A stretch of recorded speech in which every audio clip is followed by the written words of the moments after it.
Good evening, friends. Give me just 2 seconds. I need to... I don't know what the hell is going on with this crap. What was this? This was OBS tools. Yeah. It's very interesting. Good evening, Leo. Good evening, 25 gold. Give me just 2 seconds, fellas. Scene. Okay, so for some reason, it kind of doesn't read this, doesn't it? Reset settings. No. Yeah. No, I don't want to do that.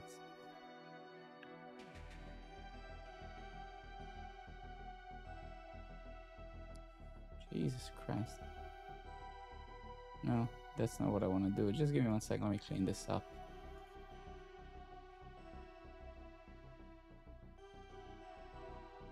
Then let's do this. And also let me get rid of this. No, it's not. No. The new camera actually is arriving, unfortunately, I think after tomorrow, because tomorrow is the off day. Tomorrow is the off day here in Denmark. So, I mean, it's already in Kastrup here in Copenhagen. But I don't think that they're going to deliver it to me in time, like tomorrow, but rather after tomorrow. Let me actually... It's a good question, actually. Let me take a look. But yeah, it's coming either tomorrow. I don't think so, because it's a public holiday. But you can see it is here in Kastrup, so it has arrived. And yeah, I'm not sure if it's going to be better than this one, but it's going to be more. It says, you see, 660 after tomorrow, so probably because, yeah. But I don't know if they're actually working tomorrow. Maybe they're gonna deliver it tomorrow as well. But I don't think so, actually. But yeah, that's what it is.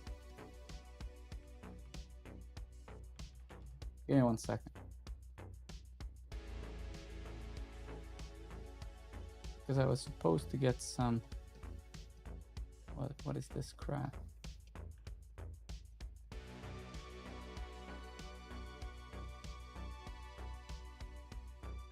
Yeah, exactly. All right, so let me just take a look at stuff. So what was the thing with this? So I don't know why this thing actually, give me a moment. Is there like something Twitch related here? Yeah, clear chat. I think this is clear chat. Let me just try this. Is this actually clear in the chat? Have I removed the messages now from the chat when I press this?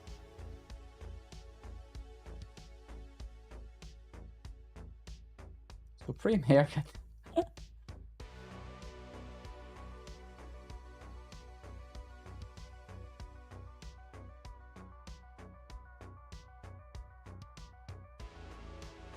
Is this like the viewer count right now? What is this? Is the or what the hell is this? What am I doing? Yeah, I don't know. Something's kind of off here. It's a bit strange. Give me a second and we're gonna start hacking. I just wanna shield mode, open last, clip, create clip, viewers, sub chat, follower chat. Let's try this. Does it work? Did I set the follower chat only? I guess I did, right? And then I disable it. Okay. Now this is just my stream deck here on my table. It's just this keyboard. It's just yeah, I'm not using it much, and I spent shit tons of money on it long ago. I'm just trying to play, add, emote, chat, clear message. Oh yeah, clear. Yeah, actually, so I do have that. Okay, great. All right, screw it then. This is supposed to show the viewers right now, but it actually isn't, which is a bit strange, but whatever. Yeah, okay. Cool, well, screw it. Okay. So what we have to do today before we do anything else, let's get here, is we need to make sure that we either have to run migrations for courses, because those tables don't really exist in production. So we'll need to either do that or something else, right? Good evening, drop the database. How are you doing, buddy? So we'll start with this. We need to make sure that we push the API part that's going to create those tables. So And then we'll see what we do. We might, yeah, but either way, courses are, I think version 1 is kind of done. Now I'll have to actually start recording some words, and we'll need to figure out some things.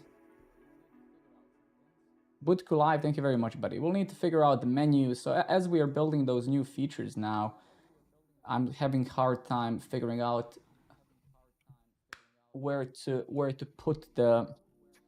I was trying to kill the. I was trying to kill the fucking fly. Where to put things, because you know, as we finish this feature and start building another one, then we're gonna have another link and another link. So we'll need to figure out where do we want to actually. Bexy, good night. Or good evening to say. Fucking fly man entered here. Give me 1 second. Annoying. All right, so yeah, so essentially let's see how we can do this. So if I locally remove course author, so essentially those are the databases that we need in production, right? So if I go to setup Postgres,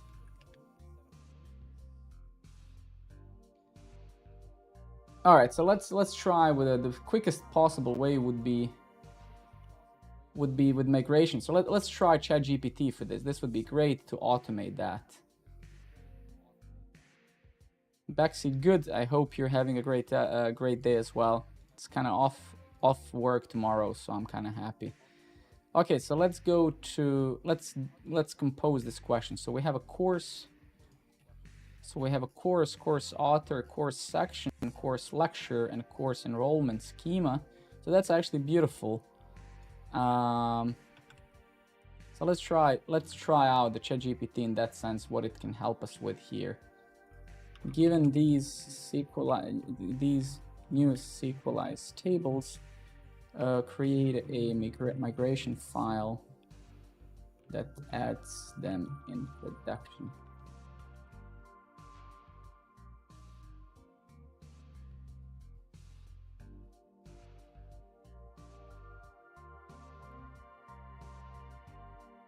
There is a repository, but it's not the start files, it's the thing. So basically you're saying you would want me to kind of prepare kind of different branches, and as you follow, you want to check out them. Is that what you're saying?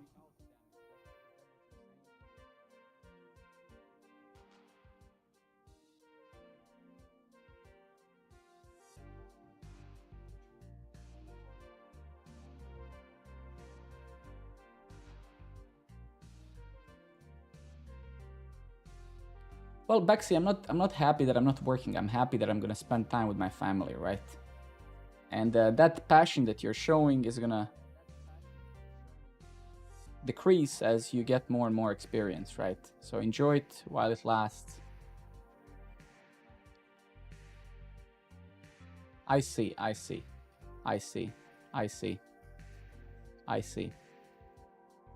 Okay. I'll do that. I'll do that with Fastify. I'll do that with Fastify 100%. Create course table, create course author table,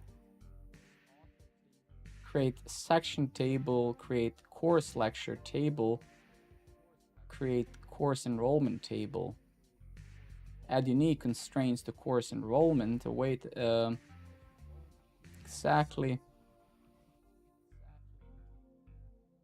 All right, great. So let's kind of try to do this, and we'll try to this also locally before we try in production. So let's copy this, and yeah, let's close Storybook for now because we're not gonna really need it. Let's go to CDA, and how was it? Does it generate? Yeah, generate. And let's just call this courses or whatever.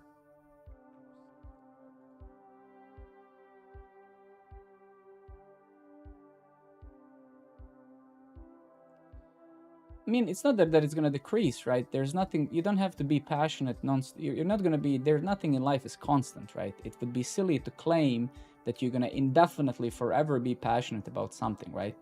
That would be a very dangerous path to walk on, right? It's like, no, of course, I'm going to be completely passionate about this same thing for the rest of my life, right? Passion changes, right? And it's not that I'm not passionate about my work. I love my work as well, but I also love the free time as well, right? One doesn't exclude the other. It doesn't mean that if you enjoy time off work that you don't like your work. It just means that you like to do other things as well other than work, right? So it's a silly assumption, right?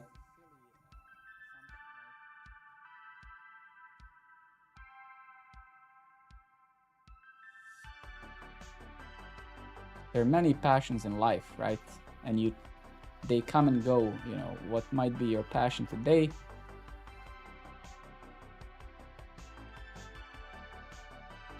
No, I'm not working with Knex. I'm working with Sequelize.js. Knex, I use it sometimes at work. We use it. It's a query builder, so it's a bit different. Sequelize.js is ORM. Knex.js is a query builder, so they're slightly different, but not completely different, but different. Okay, so let's imagine that this is all that we have to do. Let's test it. So locally, I'm gonna drop all of these databases. So course author. So all of these things we're gonna drop. And we're gonna have to make sure that if I go to set up Postgres, that we don't do any syncing like this. I just wanna disable any automatic syncing of my data, right?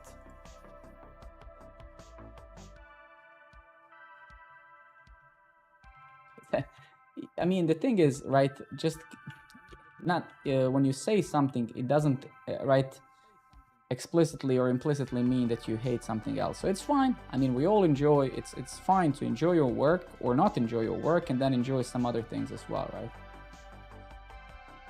Nice.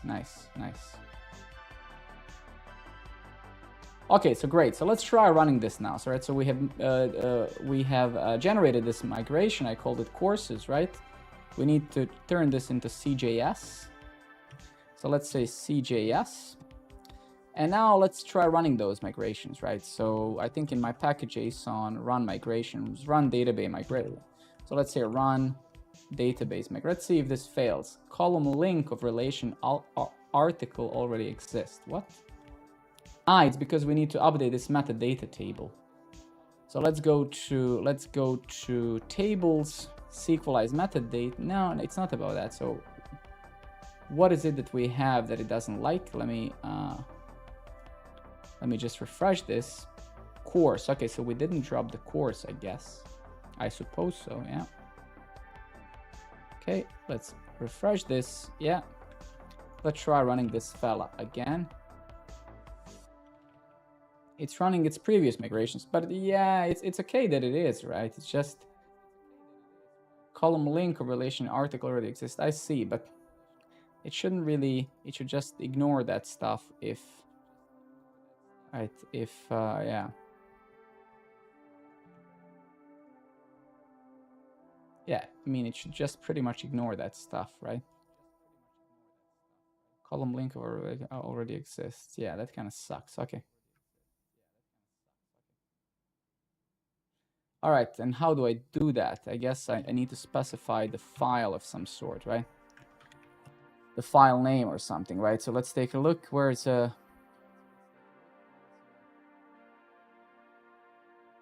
right, so let's do this, and I guess from, and then you're saying courses, right?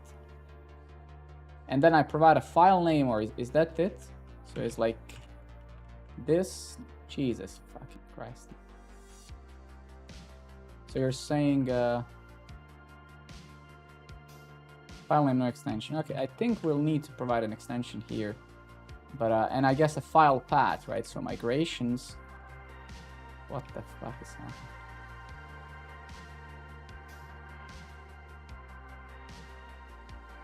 Database schema was already up to date. I don't think that's the case, no? What the hell? Postgres tables, no. Development, yeah, development, public tables.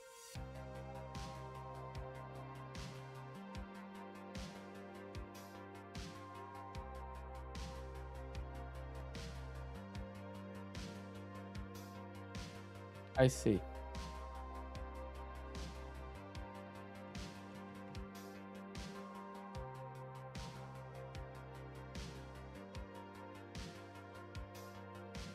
It doesn't kind of like that, does it?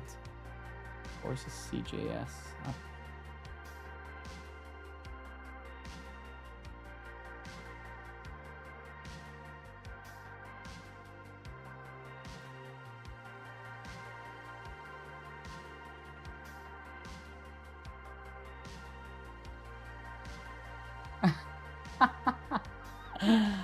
Ah, here's my dude.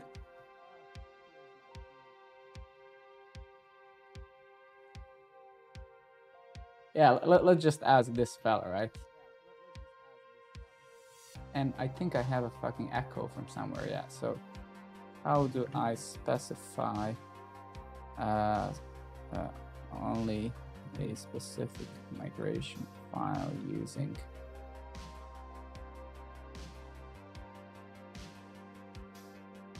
I think we can go to the official docs as well, right? But it doesn't matter, right?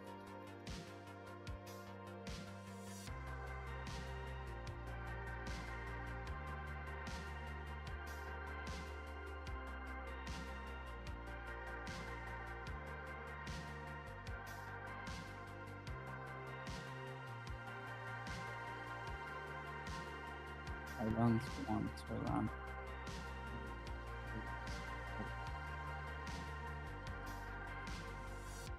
But yeah, it seems. I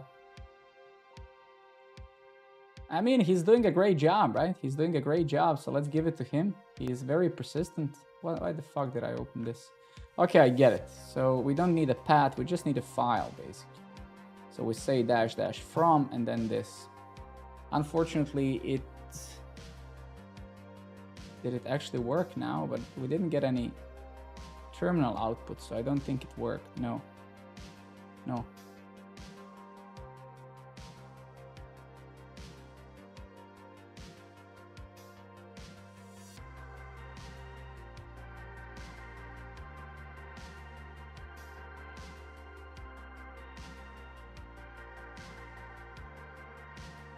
I don't understand what it means. It's exclusive Spectre. Kirill, I have no idea what that means. But I get it, yeah.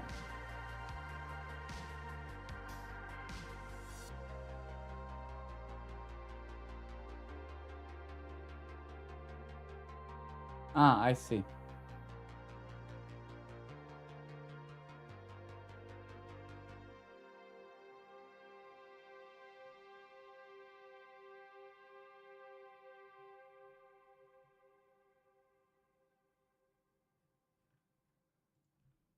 Is it possible for Sequelize to not fail if some of the previous migrations have ran and metadata table was deleted by accident?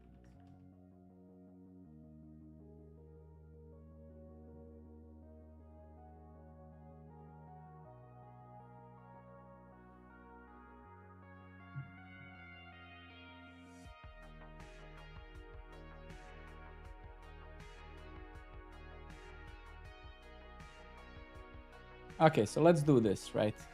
So instead of wasting time on this bullshit, right? Let's go to Sequelize meta, right? And let's just add them here, right? So we're literally gonna go one by one and add the previous, the ones that previously executed, right? I think that's the simplest thing. So let's go to, why the fuck am I here, man? Okay, so that's what I wanted. So let's go here, and then let's get here. So we're gonna say, hey, this one has ran already. I wonder though, is it a full file name? Yeah, it is, okay. So add name this, all right.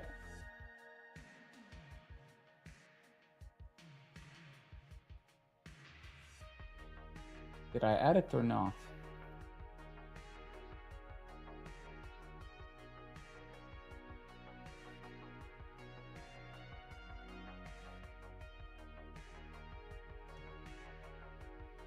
Fuck is going on?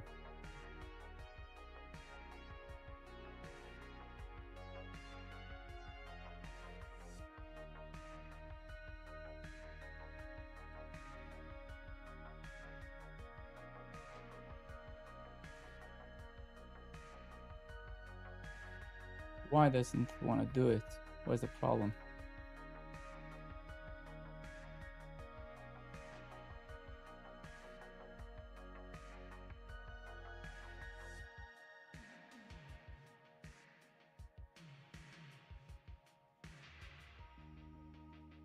Why does it say 9? 0 along the limiter identified near. Ah, okay. I see.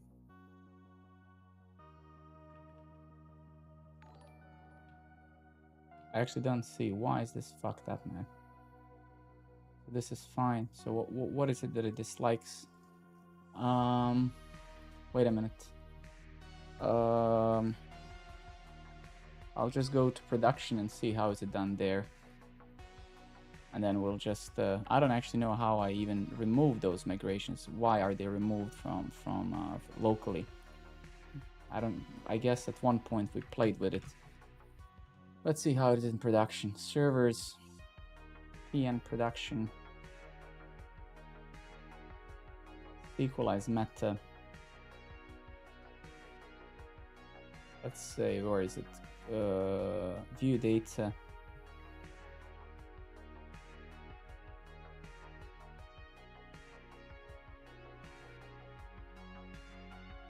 Rion, my friend, good evening. So actually, so yeah, I was kind of right? So, so could I just dump this? Could I just say test? Wait, let's see. I just literally want to do like test whatever. Could I just back up this table? Yeah, I could. Okay, great. So let me go and we can just manually then insert this. Do we have this test? Beautiful. Yeah, exactly. What the fuck? Ah, it's a binary. Okay, never mind. Yeah, all right, never mind. Okay, so all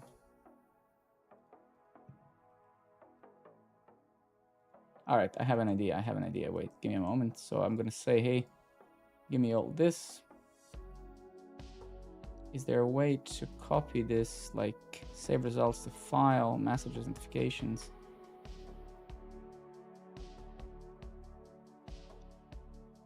And what is it gonna copy? Let's see. Never mind, okay. How can I download this list without manually inserting it now? Save to a file, CSV file, okay. Never mind, let's okay. So it's, yeah, all right, okay. So this equalize meta, so why are we failing? So let's say, let's actually do this pretty much the same shit, right? So let's copy the SQL, right? Let's go over here and let's get over here. No, let's get over here. Yeah, let's get over here. Source. Jesus Christ, man, why do I keep going to the front end? For fuck's sake, man.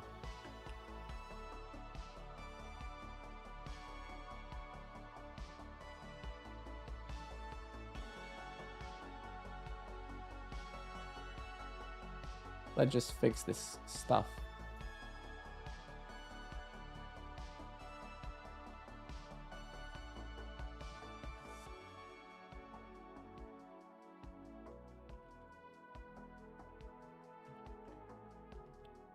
La la la la la. Which one is this? All right, so those are actually different. All right, fair enough. Fair enough. Then we had this one. And then we had this one. So those are the ones that we actually did run, all of them so far. And we want to actually make sure we insert that. So let's try to execute this query over here. And now we should actually have several of them. Thank you everybody for your follows, very much appreciated.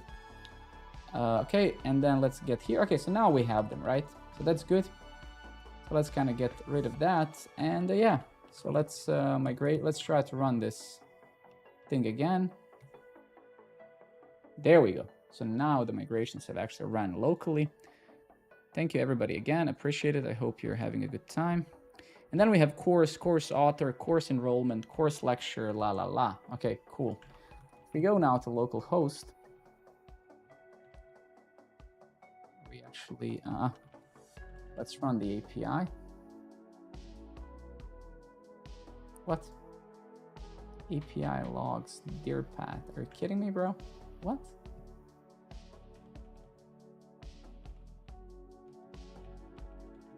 Why would you complain about that? Okay, never mind. All right, cool. So now if we refresh, let's actually maybe our I think our JSON web token actually expires right around this time. So if we go to courses, no courses found, okay, but if we try going to the dashboard, courses, is this gonna fail now?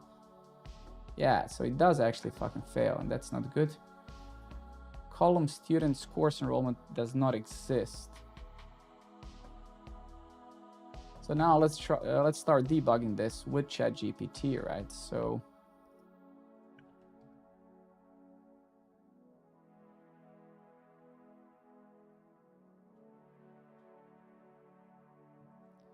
we actually had, do we have really students? Really? Where's the students? Do we really have students of some sort? Or is it you? Okay, let's actually see. Shit. Let's go to, what is it called? Setup Postgres. And here we have bunch of relations, right? Yeah, exactly. So this is something we'll need to kind of give it, right? Courses, yeah, courses feature, yeah, exactly.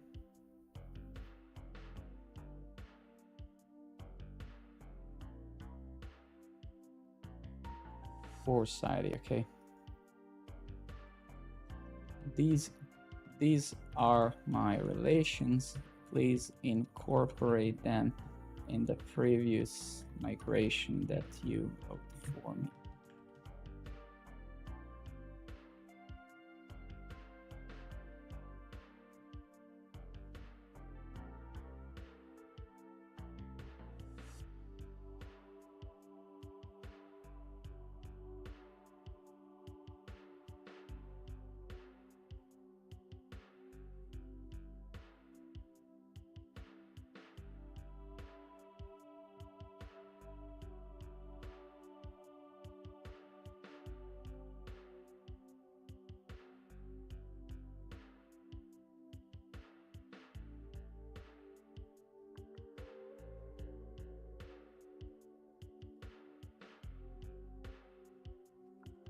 So this is going to be a slightly painful process now, but it's okay. But is this, let me just see, course, yeah, models course. So are those only places where we're actually, so fuck.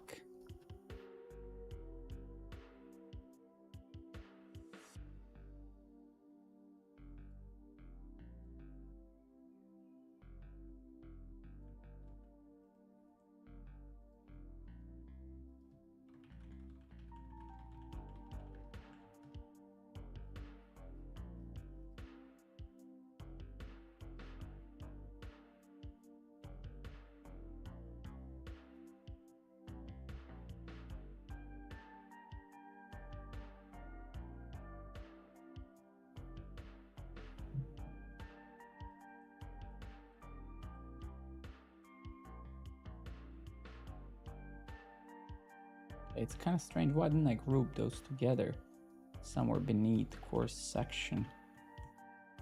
And then we have course lecture. Course lecture belongs to single section, right?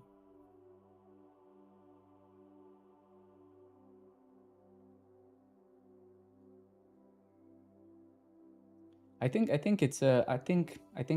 Bexy, as far as I understand, you said you're junior, so it's very easy to make such broad statements such as var is bad, right? There's nothing inherently bad about using var, right? I think you're misunderstanding why those utilities exist and why you would want to use them, right? It's very true that var is not scoped to the block where it's defined, which doesn't make it bad, right? Because there are still use cases where you would want to write a code such where that variable would hoist somewhere, right? So don't try when you're approaching those concepts not to be too literal about it, right? There is nothing really bad about var. var just works differently, which doesn't make it work badly or good or bad. It's just a utility, right? If you actually go to Getify, which is Kyle Simpson, he wrote most popular JavaScript books and shit tons of libraries past 20 years. If you go to any of his libraries that he wrote, you're gonna notice, for instance, that he uses var all over the place. Now, is that the reason why you should be using var? Of course not, right? In fact, is someone else the reason why you should be doing anything? No, right? But if this guy, right, who knows JavaScript probably better than anyone on the planet, finds a var to be useful, right, then probably and most likely it is still useful, right? And you can also notice that he doesn't write TypeScript neither, right? And this is the guy who probably has enough of credibility to be taken sherry on, absolutely. But anyway, let's try not to take things too literally, right? Unless you can provide why something is bad, saying that it's bad because it's not block scoped is just silly, right? Those are different tools and they have different use cases, right? Yeah.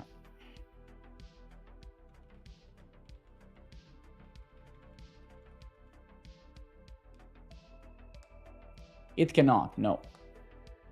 It can definitely increase your chances of getting a job, but it will not get you a job. You still have to apply somewhere, pass an interview, etc., right? I mean, I technically, if you look at me, I should be able at this point to get a job by just showing up based on streaming and all of this stuff, but it doesn't work that way, right? Because all of this that I'm doing every evening is technically open source to some degree, right? So yes, will it help you? Absolutely. Is it gonna get you a job? Absolutely not. Because a job is not just the code. They have to like you. You have to check other boxes than just writing code, right?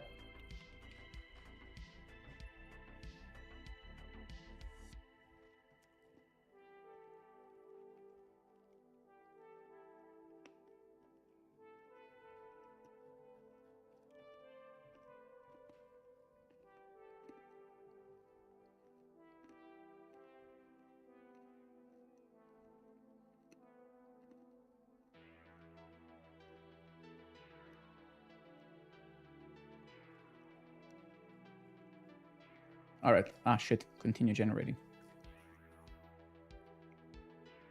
So hopefully we can solve this quickly, but Kirill and I have to find a better way to solve this in time. That's why Kirill, if you're still there, we can't have this automatic sync shit, right? Because this thing then makes us become lazy. So this stuff has to go away. It cannot be here, because I think we need to do those migrations. You know, you're in development, you create the table, you write a migration for it already, instead of yeah. All right, so going back to this fella over here.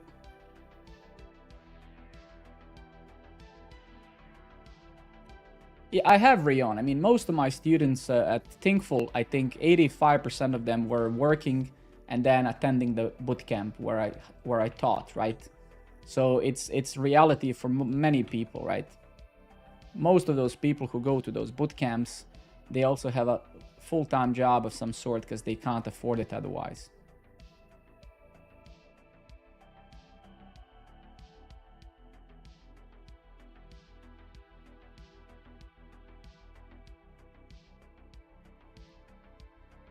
Well, your mentors were telling you that in this exactly the same, because they don't understand, right? Because somebody also told them that something is bad, and there's the absolute lack of critical thinking there. Your mentor is supposed to tell you why something is bad, not, oh, this is bad, let's move on. I mean, if you were my students, I would have never told you that something is just bad, right? So it's like, oh, this is bad, let's move on. Why? Like, you always ask, okay, why is it bad? I mean, right? Why the fuck can't we remove this? Should I just reload the window? Even your mentors, you shouldn't trust them fully unless you question why something is good or bad, right? What's up with this plugin? Why is it failing to? Yeah, there's something wrong with this UI, it seems, right? Let's say delete from equalize meta where name is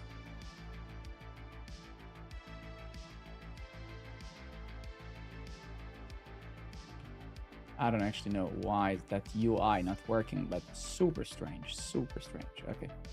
All right, so let's try to run this migration again. So we did run it again. Let's go to the front end. Oh my God, what a response. Nobody uses it anymore. Wow. Great mentor. That's why you shouldn't use it, because nobody uses it. Jesus fucking Christ, man. Like, seriously. Don't use it, man. Nobody else is using it. That's it. That's why. Critical thinking, like, great. Don't use it. Nobody is using it. Don't listen to songs which are 30 years old. Maybe not as many people are listening to them today, okay?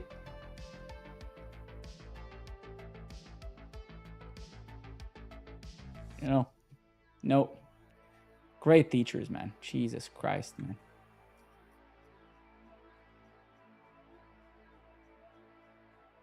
Okay, so what the hell is happening? So we're still, still some relation is missing, unfortunately. Yeah, column var course. Column students course enrollment user ID does not exist. Okay. It is the Windows terminal. You have a video on YouTube that I made. But I don't think it even matters, right? Like, even let's forget var, right? I think in general, if somebody tells anything, ourselves included, right? You need to, but it doesn't matter, right? Let's even imagine that something is bad or good. That's beside the point, right? Someone shouldn't just tell you, hey. I mean, a teacher at the very least, somebody who's responsible for you, shouldn't just tell you that something is bad and like move on, right? This is bad. Nobody's using it. Move on, right?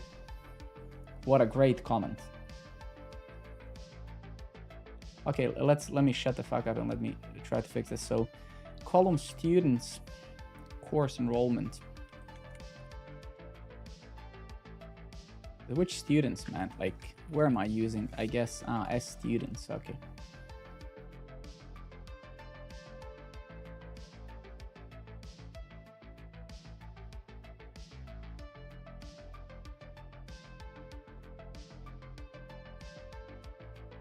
So we have this alias here, and that is the problem, right? Because we're saying as students, right? And that's what it's kind of complaining about, right?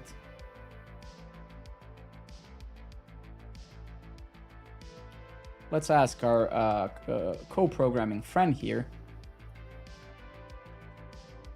I'm using students as an alias, because this is something I actually don't want to code and I don't care about. I just want us to solve those migrations now and just move on, because this has no value in any way.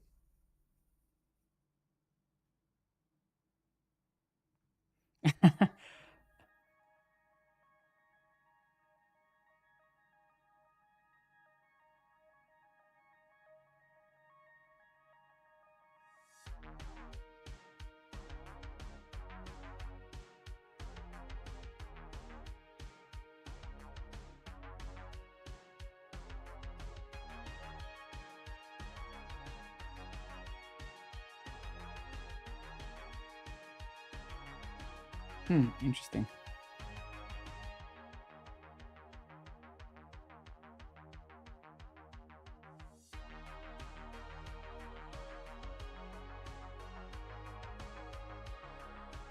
ChatGPT, man, is absolutely amazing. I mean, if seriously, if somebody is complaining about this tool, then I don't think there's help for you. Like, if anyone is complaining about ChatGPT, literally just, I don't know, go in a fucking forest and live there. Like, I can't, it seems, especially in this industry and this Twitch platform, drama and complaints are #1 driver of content, views and stuff. It's like I don't understand how can someone who contributed to in no way to absolutely nothing can complain about something. It's like, oh my god, it didn't give me the exact same thoughts that I expected. Jesus fucking Christ. Like, I can't stand that, really. It's like,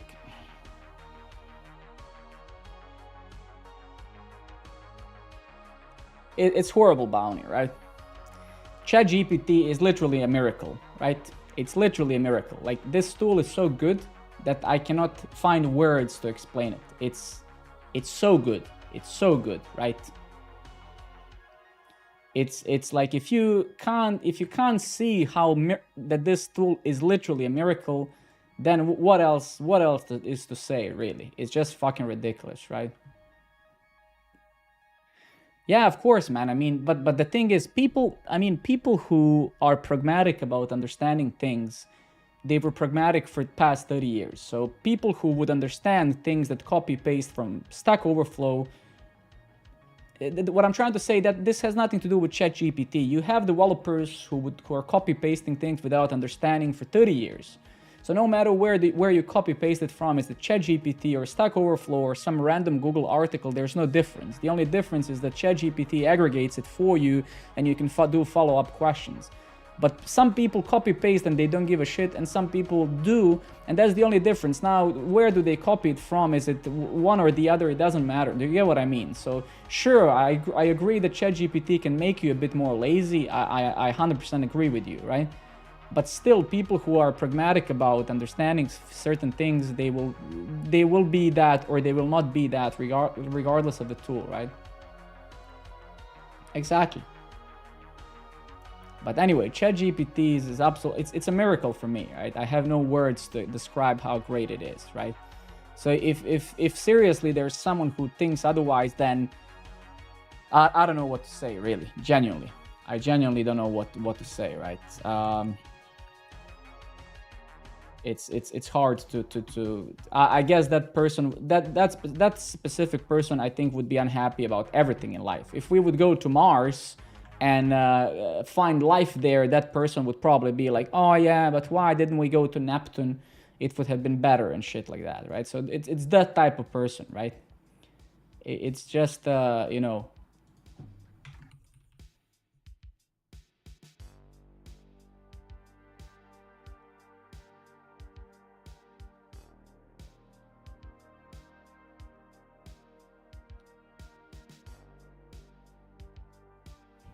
Why would we even go to Mars? Exactly, that's a that's a next level, like yeah, that's a next level thing. Alex, why would we even conquer other planets, you idiot?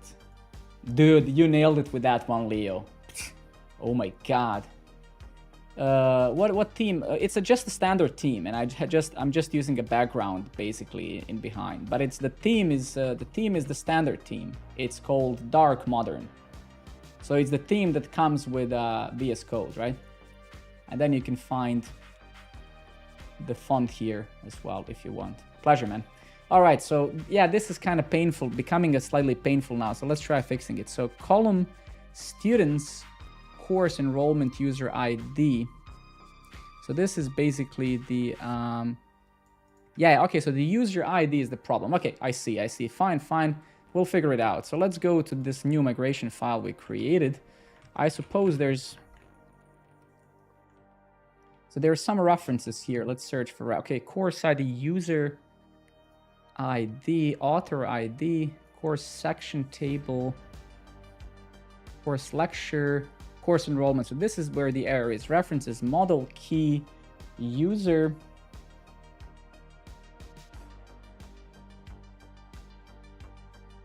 I think this is the problem. So course enrollment, yeah. Let me just check one thing. Where's my PG admin? Yeah. Give me 2 seconds. Let me just let me move it to backend window desktop here. So if I actually go to... Ah, shit, we actually don't have the course enrollment here. Okay, my bad.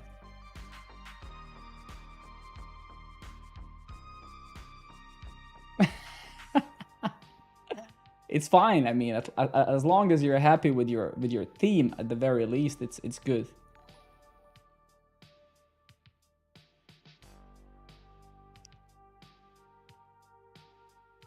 Deutsch performance, I guess. Thank you very much, buddy. Okay, so the issue is somewhere here, right? So I suppose this user ID. So let's take a look at that. So course enrollment. Let's go to setup Postgres.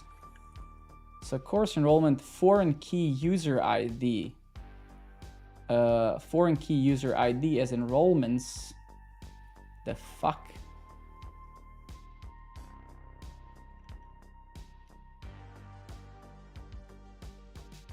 Models user belongs to course through course enrollment. Where is the course enrollment? Course enrollment. We actually create that. We did. And then we have user ID there, yes. Foreign key user ID.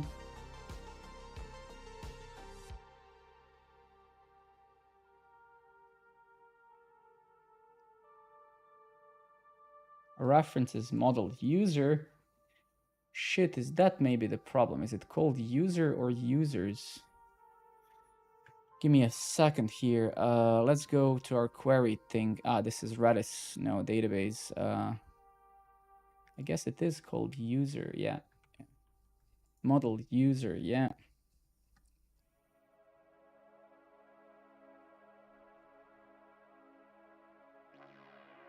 Ah, shit. That's the problem, man. Love you, dude. Thank you very much. I think that's 100% the problem. This should be user ID, and all of this should be shit. You're absolutely right, Kirill. You're absolutely right. All of this stuff, there's no... this is not the models. We have to write it here as the actual table name, the table fields, right? So you're 100% right. You're 100% right. Very good catch. Very good catch.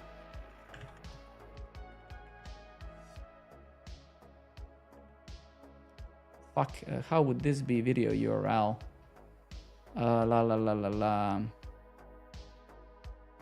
I wonder if they're all just lowercase, or is this URL still... What is this course lecture?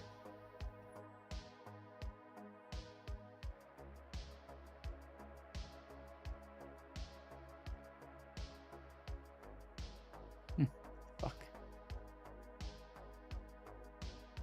No, I think this is actually, this remains video URL, I suppose, right? Author ID. I think yeah, shit. We'll see. We'll see. Updated that, created that, is published.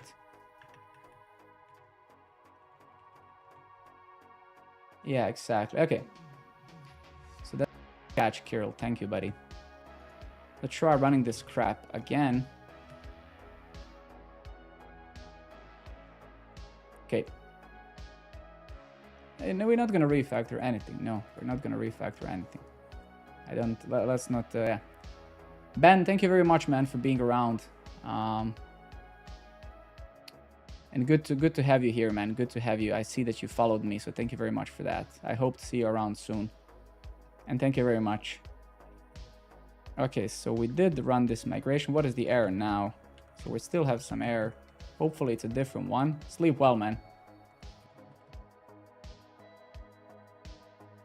Let's try again.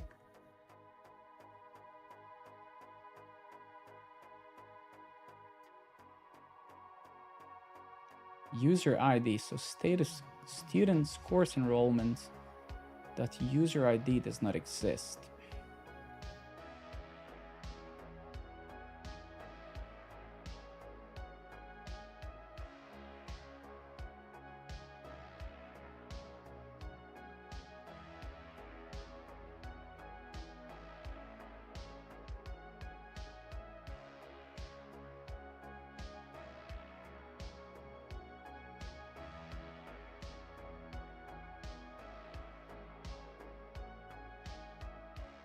And where is this happening? This is happening when we do what? When we find all in get courses. Okay. So let's actually go to get courses. Let's see what let's try to decipher there what's actually happening.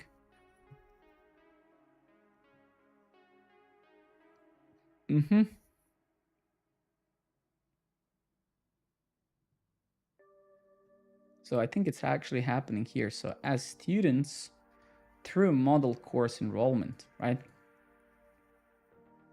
I think this is Bexy, thank you very much. I'll see you around, okay? Have a great one. So yeah, so let's see model user as students. So we're aliasing this as students through course enrollment. What if we don't alias this here? Let's see what actually happens if we query now. Is it still gonna fail or not? I suppose it will. Let's see with what.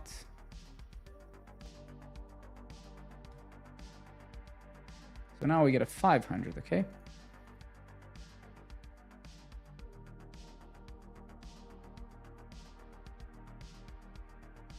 Ah, okay, so it doesn't like that. And I know why, but it's okay. Okay, motherfucker, okay. And let's actually see once more the previous error, the one where alias is not working. Yeah, this one over here. Yeah, column students course enrollment.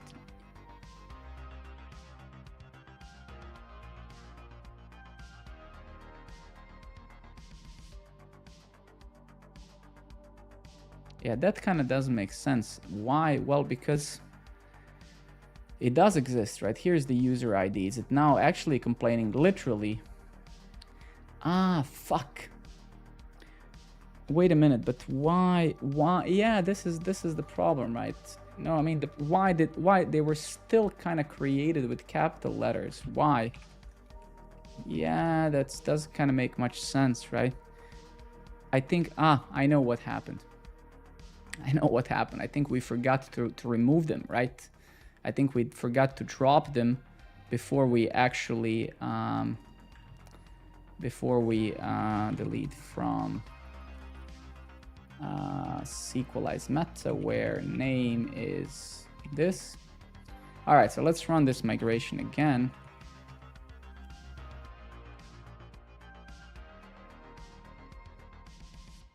Ah, come on, man. I was fucking hoping that this is gonna work. Shut up, man. Jesus Christ. Why the fuck is it not working now, man? Come on. Fucking migrations, man. I hate them. Freaking hate them. Column is published does not exist. Okay, great. Okay, good. Now we're talking. We're good. We're good. We're good. 100%.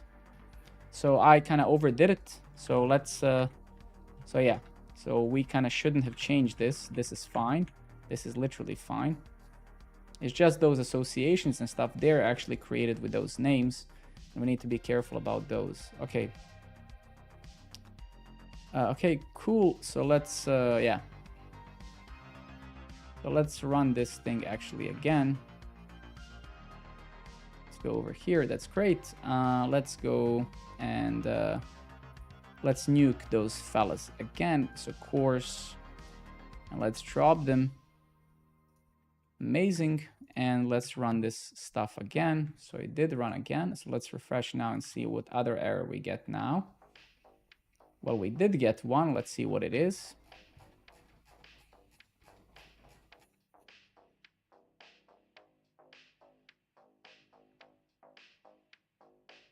Didn't we like change is published now in this file? So, I thought we is published. Yeah, we fixed that one. So what is it? Interesting.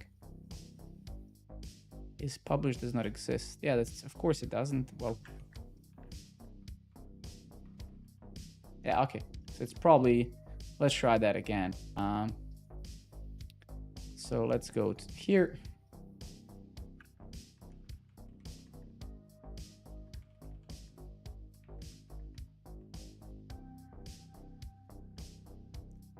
Let's just nuke this fella over here. Yes. Is it removed? Yes. Let's try nuking those tables again. Maybe we didn't drop them last time. So course author, enrollment, lecture, course section. Yeah, so it's all of them, right? Drop. Yes. Let's try to refresh here. Yeah, why is the course not dropped? Is it the... Yeah, that's a bit funny. Okay, now they seem to be dropped, okay? Let's just kill the API while we're migrating this. Column course is published, does not exist. Yeah, but wait a minute, like what the fuck are you talking about? What is this crap? Why is it still saying, did we not save the file, man? Is published. What?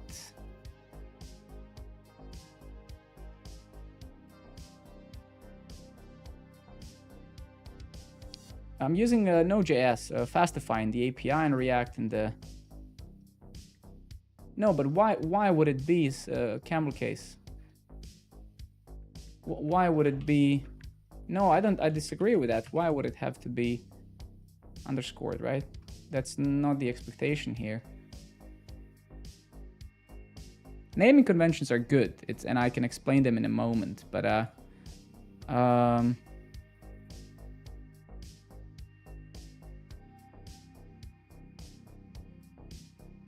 JC, good evening, friend. Okay, give me a moment. I mean, I'm pretty sure it's not that. I don't think that, but let's let's try it. Let's try it. It's published. At least I would expect it not to be, but let's see, is approved, right? All right, cool. So let's go over here. Let's go over here again. Let's say again, select from where name is this, right? Let's stop the actual API completely, just so it doesn't do anything in the background. Let's see, did we remove that? Yes. And then let's nuke all of these tables now, the course related tables, right? And for some reason it doesn't want to nuke this one. Oh, I have to do it twice. Okay, so that's nuked. Let's see.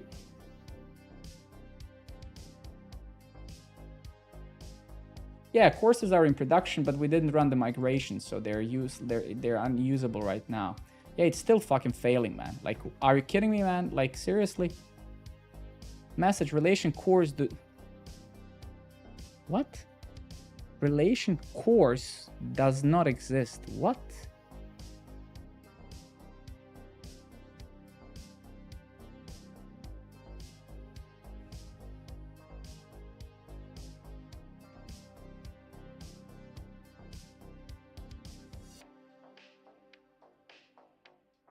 Ah, shit, tables weren't created. What? What is going on, man? Like, fuck.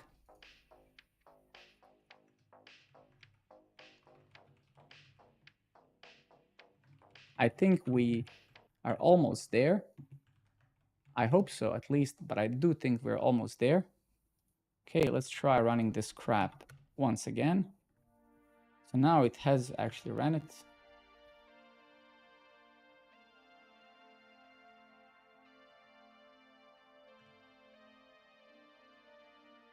Okay, I think it seems fine, but let's test. There's some memory leak or something happening, I feel, or maybe this is just the development. Let's try test free. Beautiful, it just worked. No, it didn't. Well, okay, I mean, we're getting there. So now, that issue now is solved. Let's see what's the other issue. Course sections, course lectures, course section ID does not exist. So this seems to be now this point.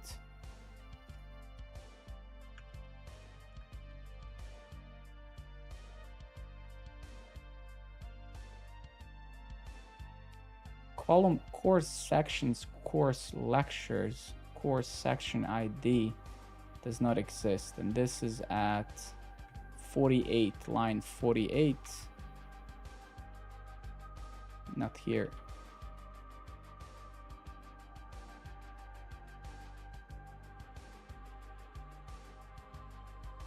So it's basically failing here. So that relation wasn't properly created. So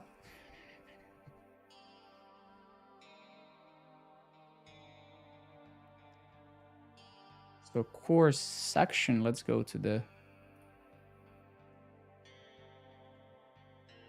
course section. Interesting. Course ID. Section ID. The section has a course ID. Lecture has a section ID, yes? And what is this complaining about? This is complaining about that course section ID does not exist.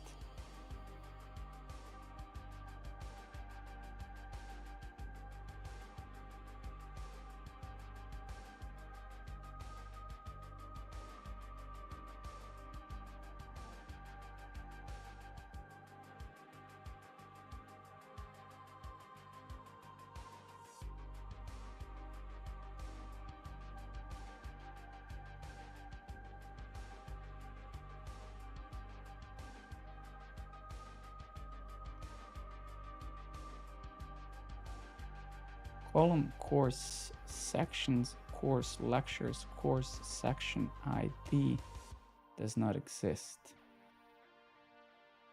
Let's try with ChatGPT as well while we're debugging.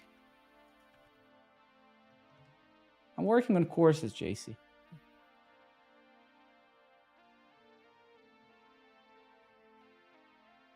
And where did we fail in the front end? Let's see it. I guess when we try to get the actual course, right? Yeah.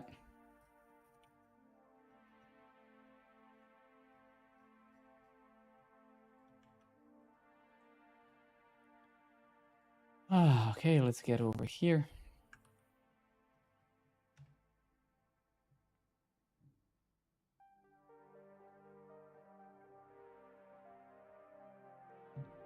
Yeah, but why is it genuinely doing this? Why would it look for course section ID?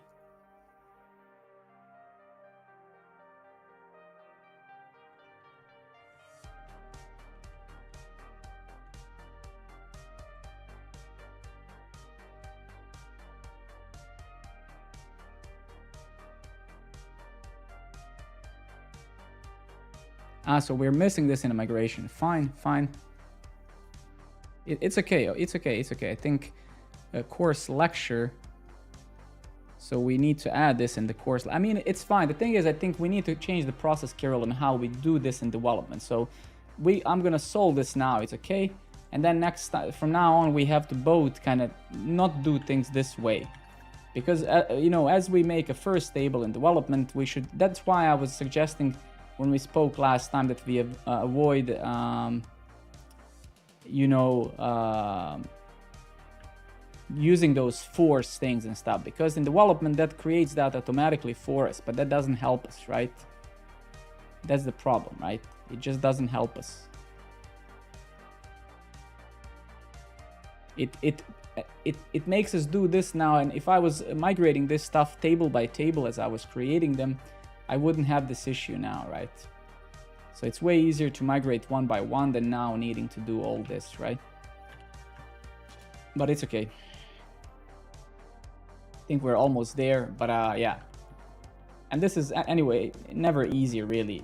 I mean, this is always painful, regardless of how you do it. So I don't think there's a way around this. You just have to run those migrations, make sure that you don't mess up the database and stuff, right? So it's I don't think there's a workaround here. This is normal, if you ask me. Okay, let's nuke those tables again. So we're gonna drop them. We're gonna drop this fella over here as well. And then we're gonna run those migrations again. Then we're gonna run the API. It's okay, right? We're gonna solve this now. It's just we need to keep failing until we no longer fail, basically. That's it. 404, that's good. Okay, great. It's perfect. Let's just try to keep on going. So try making it again and see if and what it fails with now. So it's still failing with something. So it did create the course. Is it still failing with the same thing? Yeah, okay, good. So column course sections, course lectures, video URL does not exist. So are you kidding me? Is this how we have to shit? Okay, wow, all right. No, it's good. We are learning something new, right? I don't think Laravel migration is going to help you in this case at all. This is almost entirely identical. It's different doing migrations locally in development and doing migrations in production, right? There's no magical tool in production that's going to do this for you without such tool doesn't exist, and I've used it probably like tens different ones in different languages. Yeah, this kind of sucks. Okay.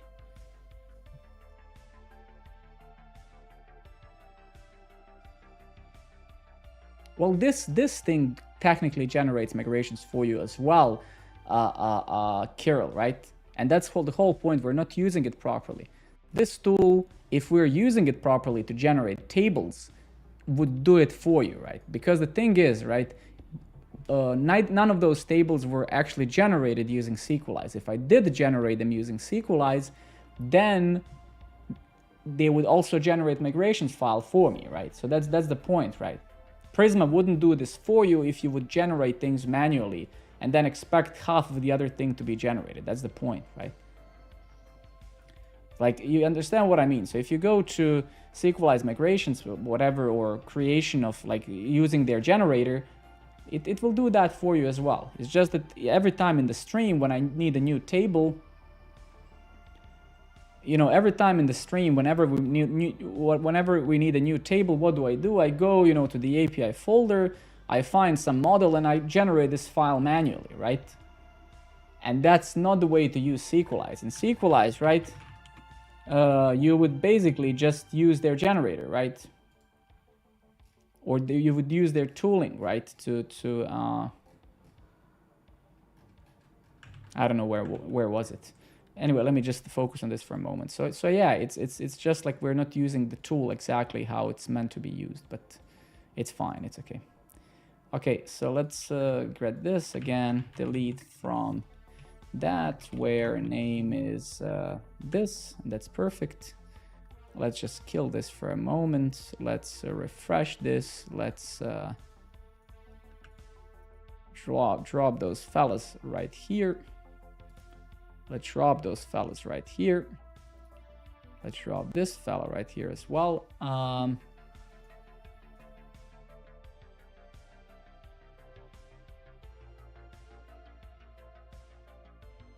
Exactly, right? So first you would need to obviously write a migration, which would then translate into the actual table in your database. So it's like, it doesn't matter, right? You have to write one of the things first. And okay, let's run this. Migrated, yes.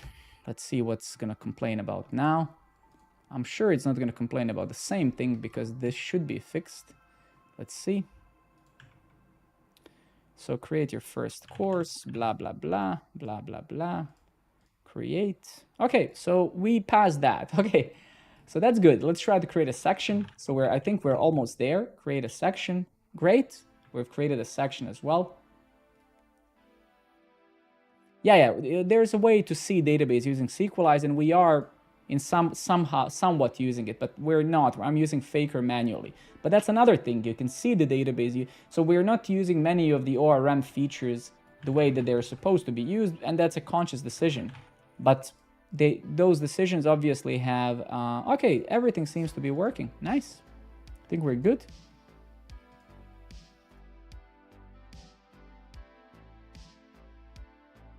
Great. What about enrolling? Did I actually enroll?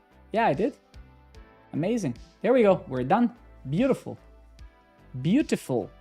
Beautiful. Let's try to push this to production. Let's go over here. Let me just back up the let me just back up the production database on the stream. So let's say here restore backup just if we fuck up. What's better than backing up manually a database during a stream? Nothing.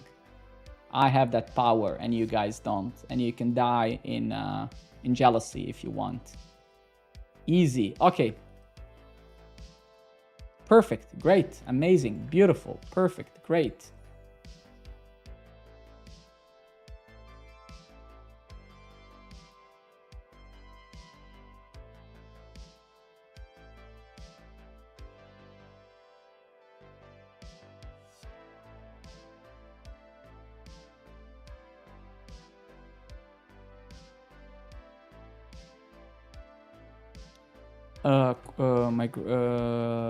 Migration file for course.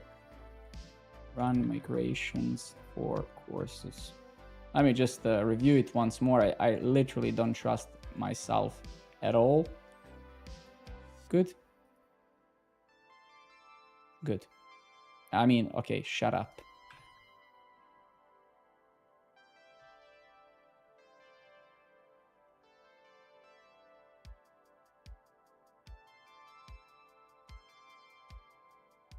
All right, that's not what I wanted. Okay, great. Beautiful. Great. Amazing. Let's hope production is still gonna be accessible after. I'm just kidding. Of course it will. I'm sure it will. Let's go to our GitHub Actions and Programmer Network API. Actions, details. Let's give it a second. Let's stretch a bit. If you're sitting while I'm standing, as you can see, but I suggest you to stretch as well. Get up, move your fat ass if you're sitting, and stretch a little bit. Drink some water. All right, great.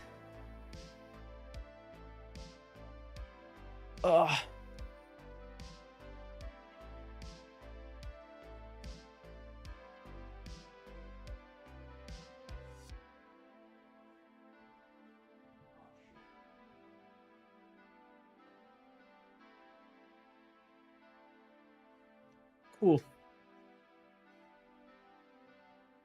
I'm not using PM2 yet because I'm not running multiple processes of Node. I'm not running it in a clustering mode. But once I actually need to run multiple instances, then yes, I will probably run PM2. Yes, most likely.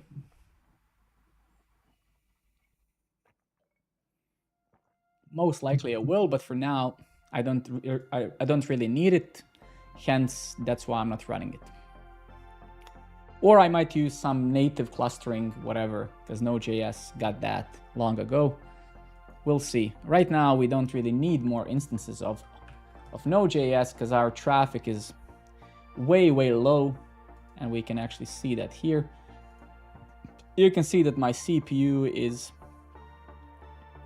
barely ever used. There's actually, I don't know why this is going off screen, but so yeah. So basically, yeah. So there's really no point in running multiple nodes of Node, right? Because it would be a waste of. Actually, there's no point. Yeah. There's not even remotely enough of traffic to need to serve more than tens of thousands of requests that this single instance would be able to serve. And also, as I always say in the stream, database is going to become, if ever, is going to become a bottleneck way sooner than Node.js, right? Okay, let's go to production. Let's see if I actually broke it. We didn't break it. That's good. So we didn't break it. Let's go to dashboard, courses. Shit, doesn't work. Fuck.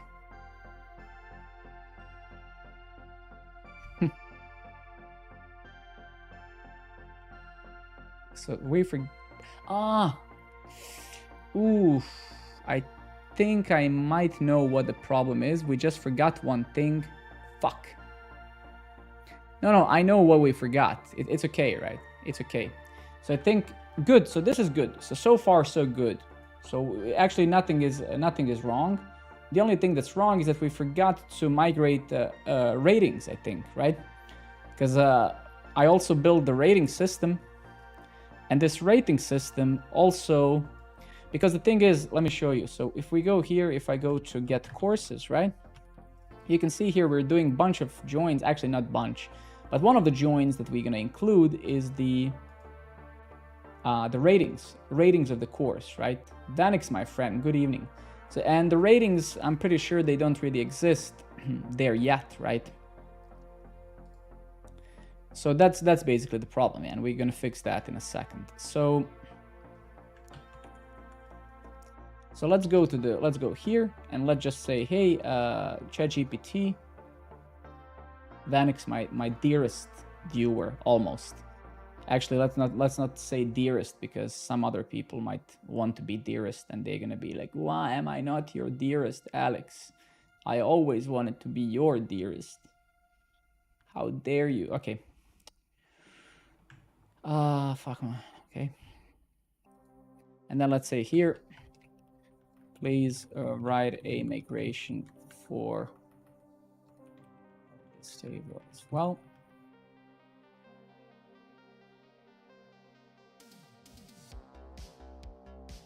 I always dreamed of being your dearest, Alex. Okay, I'm sorry. Beautiful. Okay, let's generate whatever. Generate, yeah, let's call this ratings. Ratings.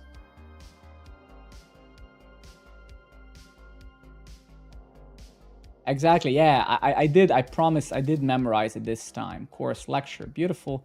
I did memorize it this time, but thank you for the reminder, Kirill. But I did kind of memorize it this time. So let's go to course, let's go to migration. So we have a new one, this fella, and like, basically like Kirill suggested, we need to lowercase this. And thank you very much, everybody. Thank you very much, everybody. Actually, that's an accurate sentence for your follows and all of that stuff. Created at shit at updated at. Beautiful. Yes. Allow no. Readable ID, rateable ID, rateable type, stars, comment. Yeah, so the only thing now that we have to check out, if we go to setup Postgres rateable rating schema, yeah. So models.rating.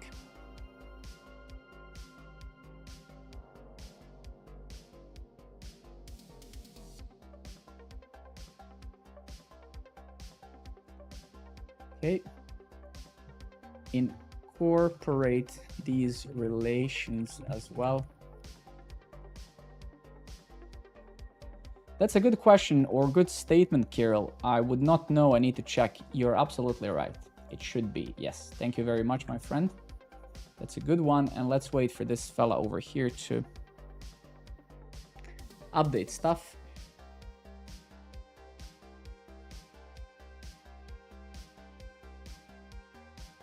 Beautiful. Okay, let's copy this fella over here. Let's paste this fella over here. Let's, yeah, again, do this. And I could have actually just typed it, hey, lower undercase or whatever, all of them, but doesn't matter. Created at, updated at user ID.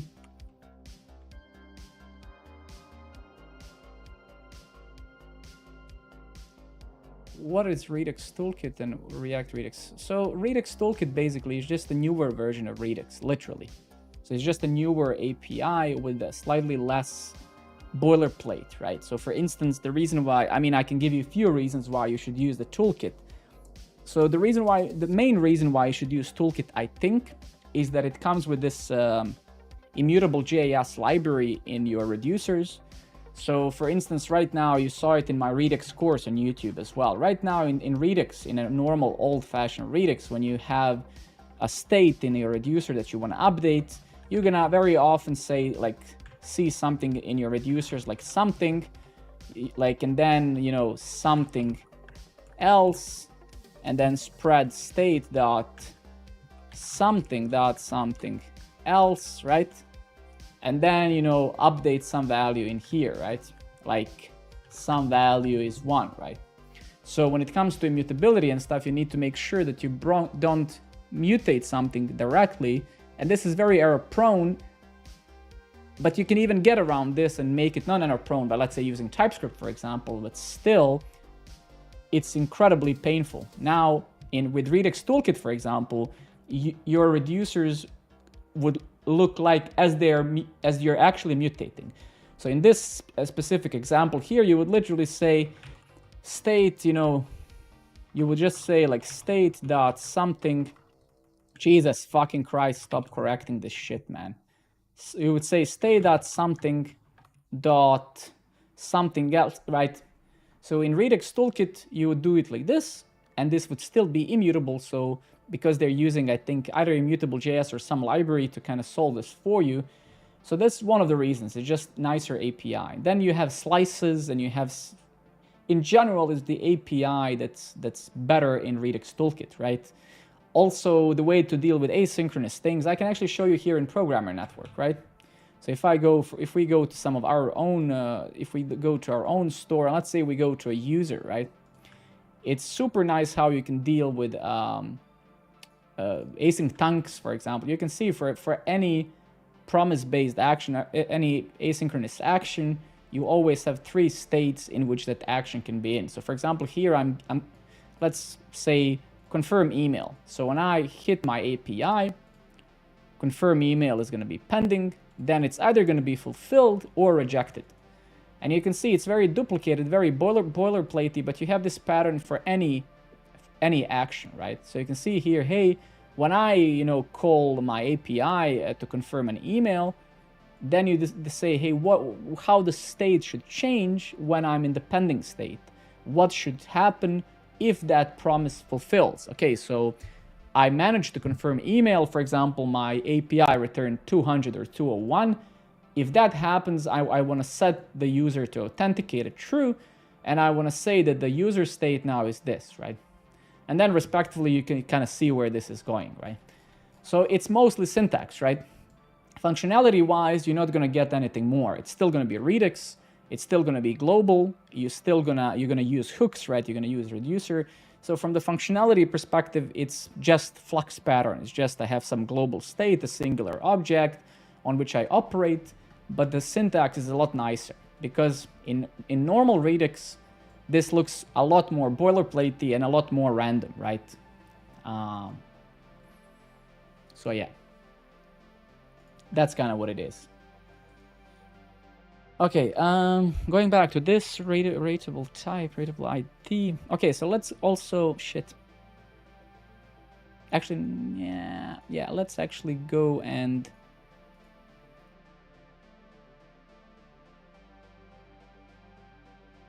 I'm just a bit worried. Let's try to drop this fella as well. And let's see now locally, do we fail in the same way as we fail in production? So let's actually go to courses, and we should already kind of, courses. I think we're getting the same thing pretty much, and that's good. Relation rating does not exist. Beautiful. That's what we want. Okay. Well, let's try to push this to production. Hope that this is the actual fix. I think it is. I think it is the fix. Yeah,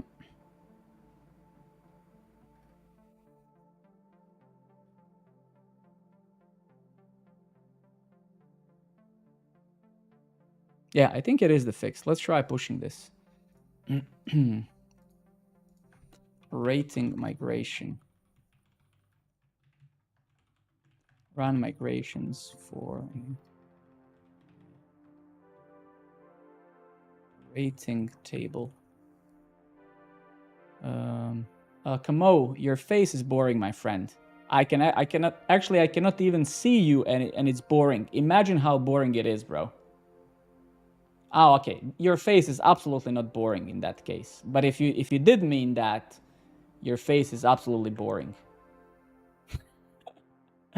No problem, man. I mean, I always respond in the same way. If you ask a good question or a statement, I'm gonna answer in a positive way. And if you say something stupid, then how else can I respond than the stupid statement, right?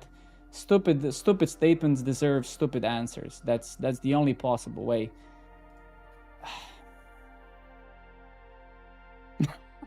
JavaScript fucking sucks. It actually, I mean, that's the paradox of JavaScript. It does suck, but it's the only one. Imagine, there's just a single girl in your neighborhood, like a single one. And she's not particularly hot, but she's the single one. There's the only girl you can have access to. That's JavaScript, right? That's how JavaScript is. That's in a nutshell, right? Wasn't the table name? Fuck, did I not rename it, man? Shit. Ah, you're absolutely right. Let's try to cancel this workflow. That's a good catch, man. Thanks.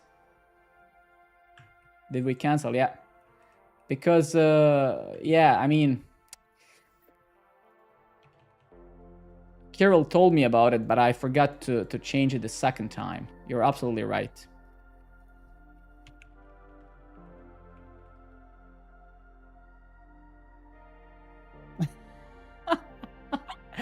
I think TypeScript would exactly be that, but it might be better looking chick, but it might not be necessarily better, right? That's imagine if Vukaradžić was a developer. That he would probably be linguistically the best developer ever. That would be nice. Yeah. Oh my god, dude, I love you, Nameless. Thanks, man. Jesus Christ, man. Like, I literally already forgot it. Literally, like, I mean, great. Okay. Let's commit amend this. Commit and commit staged amend. Yes, and then let's sync this again.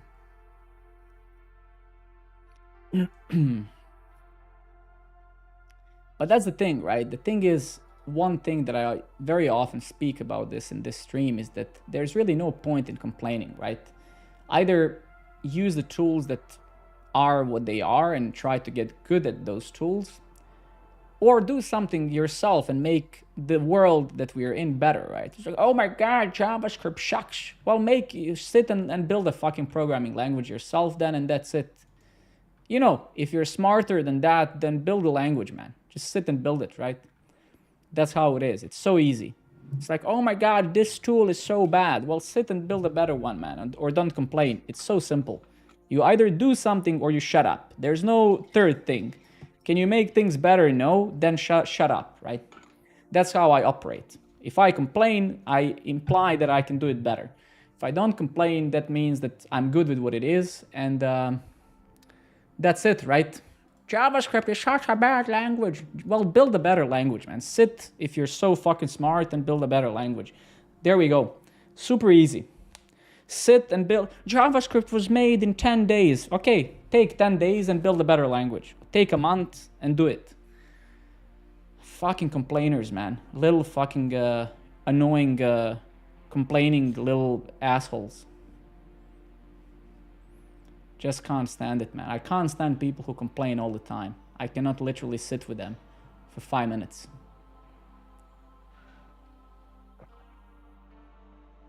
Oh my god, this is so bad. Only if I could do it, I would do it so much better. Well, do it, man. I'm not coming at you. I hope, Winsword, that you're not... I hope you're not... I'm not... I hope... I think he's trolling me now. I think he's trolling me now.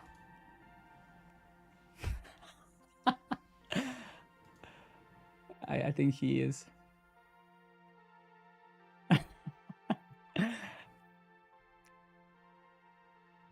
Actually, let's ask ChatGPT one thing. Wait. I have a wish. Can I write Rust with TypeScript? As of my knowledge, 2021, TypeScript being a superset of JavaScript. However, you can use Rust and TypeScript together.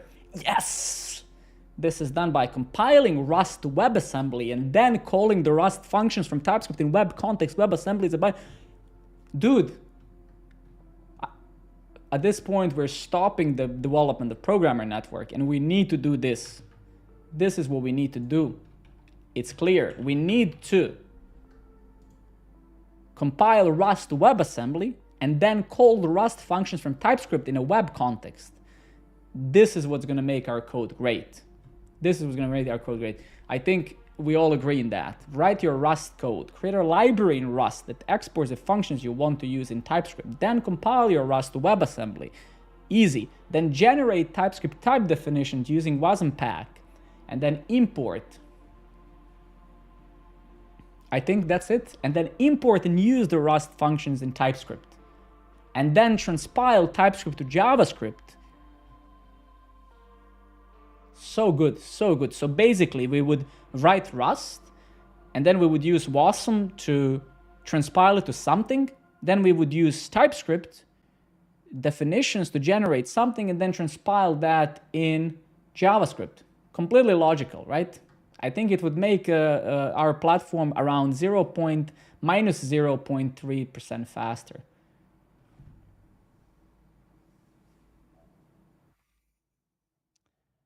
Yeah, I think that's it. That's what we gotta do, guys. Easy.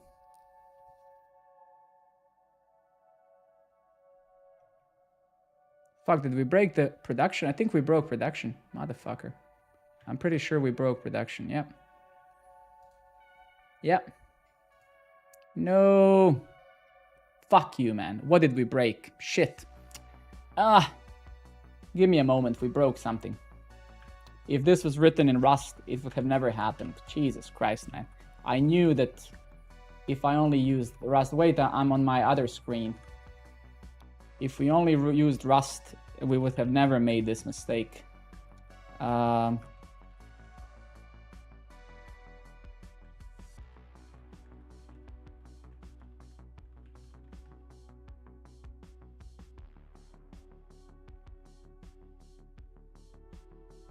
Jesus, man, so many running services. Where the fuck is my API? Grafana, Prometheus, Postgres. Where's the API, man? Programming network infrastructure.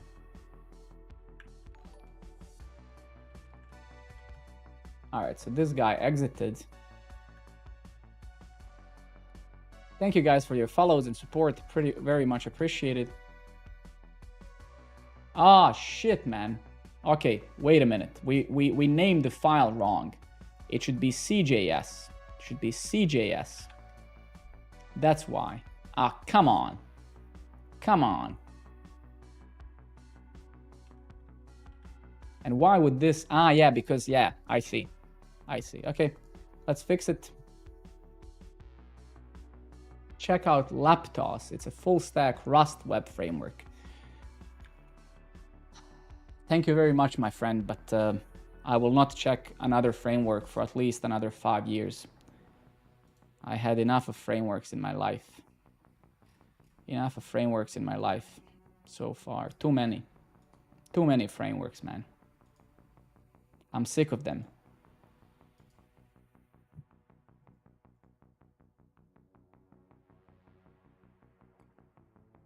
JC, you're a fucking genius. I swear to God you are.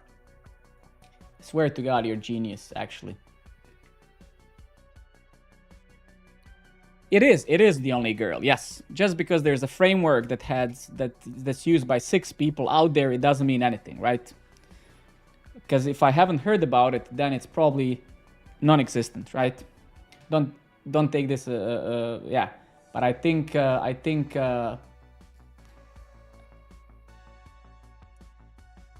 I mean, what does it mean, right? Let's try to find statistics somewhere.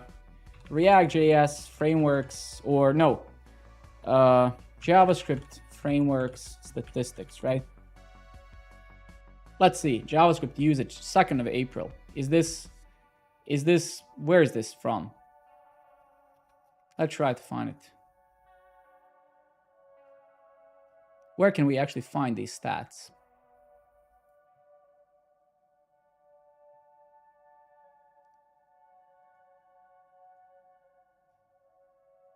Like, seriously, is there some official JavaScript framework? Well, who cares about stars? I mean, we're talking about the usage, not about GitHub stars. I mean, no, you know, my best engineering friends, real life friends that are insanely good engineers, they barely have GitHub, right? So how much stars something has means shit, right? It doesn't mean anything, right? Means very little to do with anything, right? Like, let's find how many developers are actually using it, whatever, like either on GitHub, like GitHub has, I'm pretty sure, those statistics, right?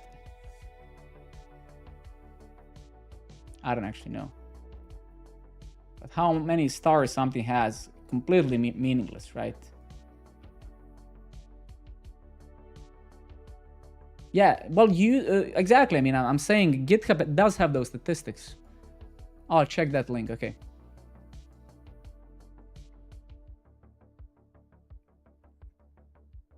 Jesus Christ, this is like, oh my God. Yeah, I've seen this link actually. It's just hard to decipher anything from this. Front rendering frameworks, front-end frameworks. React 83%. I don't know what is this. This is some great gaming grade list of.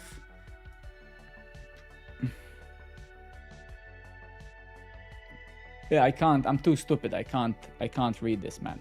I can't decipher this. I'm not that smart. I need something like basic graphs, right? Numbers, like why, you know, it's like those graphs should make things look easy to decipher, not make you think like, oh my God, I need to be a quantum physicist to decipher what this means. Jesus Christ. Okay. Anyway. Anywhere I go, it seems that React is kicking ass. That's what it is. Yeah, for sure, Sweezy. I know, man. I'm just kind of playing around a bit. Of course, man. I'm not saying that. I hope that some of those tools actually become an alternative, right? I mean, I've been hoping for many years that. I was hoping for many years that, you know, I remember back in the day, Polymer.js and all of those things. So I do truly hope that one day something becomes, you know, better or whatever. But it's just at the pace that things are moving, right? It's called AJV, another JSON validation schema, AJV. Okay, so what the fuck is happening now? Let's go locally. Does it work locally? Did we run this migration locally? Okay, let's fix it. So we're almost there. It's just now this fucking bullshit, man. Okay, so we didn't run this migration locally. Let's run it locally. So now we have actually ran the ratings. What does the UI say now? Is it still complaining? It's okay. It's good that it's complaining. It's actually my pleasure, man. And Sweezy, man, really good to see you again. It's been a while since I saw you.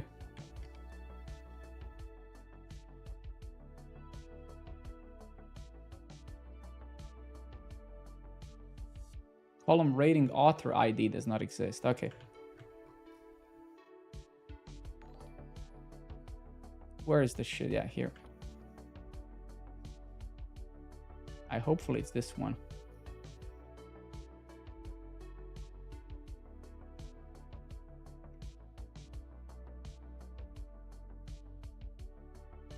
Yeah, but why didn't you do it, man?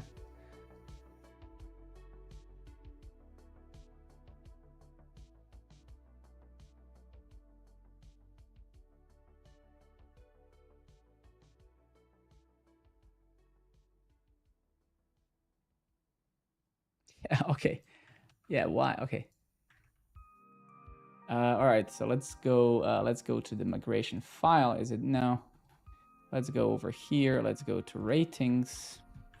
Let's unfold. And where is it? What were we talking about? User ID, right? Yes. Okay. Cool. So let's do this same thingy that we just did several times, right? So let's go to SQLize meta. We'll need to say delete from SQLize meta where name is this thingy. Let's remove this. Okay, great. Let's stop this fella. Let's nuke the ratings again. And then let's migrate again. Shit, again? Are you kidding me? Ah.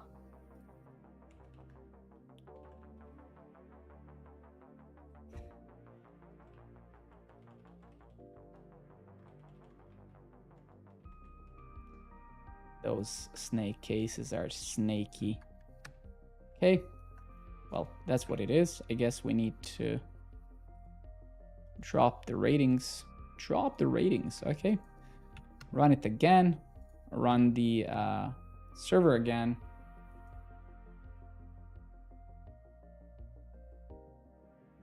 I just needed to now to work, right? Then we can discuss that another time, right? Like now I just want to make sure it's fixed, right? I don't want to do any changes, then I'd have to change the existing code I wrote, right? Ratings user ID does not exist. What?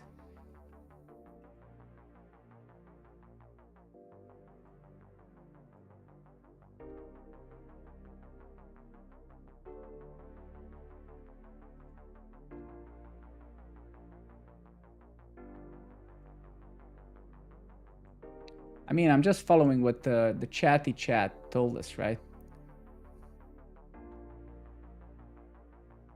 Because I think this is the alias. This is where the alias, I believe, is happening, right? Isn't it? Modern. Let's go to models rating.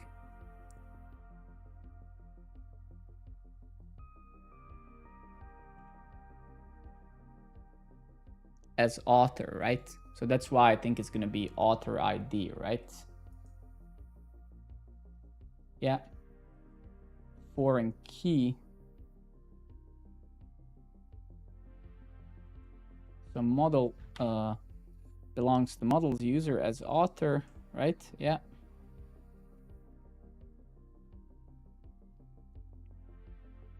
There are a couple of ways to fix this. Change the foreign key in association instead of changing the database schema, which might affect other parts of your application. You can change the foreign key in the association foreign key user ID. Change the foreign key if you prefer to use author ID as the foreign key in a ratings table. You can modify the migrations to reflect that, right? And that's what we kind of did, right? Model user key ID. This will create author ID in the ratings table that references the ID column. Yeah, exactly. But did it actually do that? Author ID, it did, right? So we have the actual author ID. Okay, and then we are expecting user ID somewhere. Okay, that's a bit awkward, right? So wait, ratings dot rating dot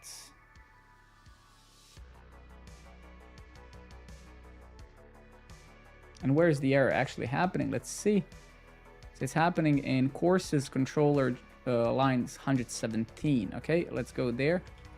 117 course find where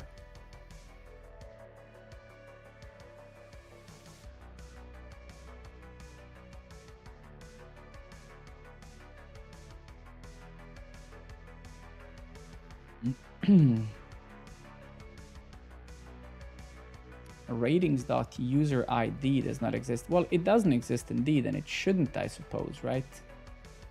I guess it shouldn't. Wait a minute. Where's the model? Model, yes. Comment rateable ID, correct. And then if we go here, models.rating as author, models user as author.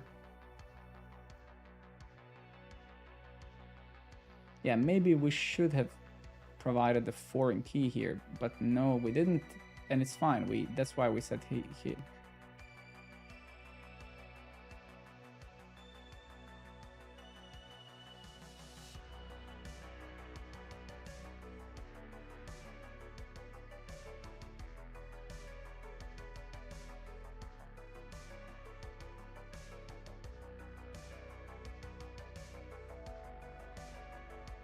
And what did we just change here? Okay.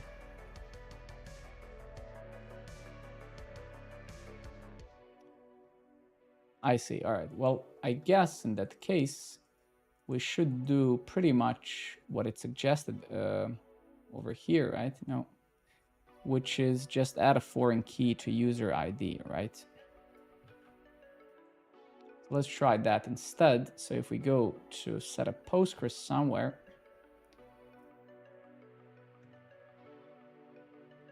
what was the syntax? Yeah, as author, yeah.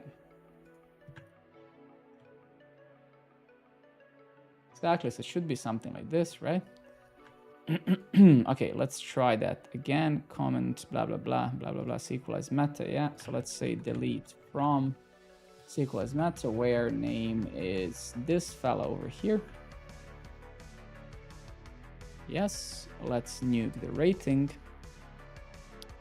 Drop the rating. Let's run the migration again. And let's see what happens. B41, good evening, buddy. How are you? How's life? Let's see here. Okay, seems to be working. Can I actually... Yeah, seems to be fine-ish. Let's go.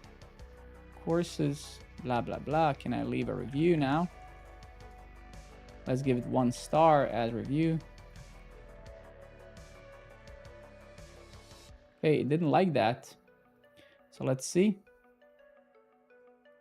Let's see what exactly it didn't like. But I guess we will have to just update the code slightly. Yeah, rating. Exactly. And let's see, what is it saying? It's saying probably, yeah, null value in column user ID. I see. Okay, so let's go to the ratings controller and let's update that method. So let's go to controller, add rating, I guess. Yes. So I guess here, instead of author ID, we're going to have to update all of them to be user ID instead, right? No, I'm not using Angular. I'm using reactjs. Okay, so now it works. All right, cool. So it was about that. All right, let's try. Updates works. Delete works. So let's try that again. Shit.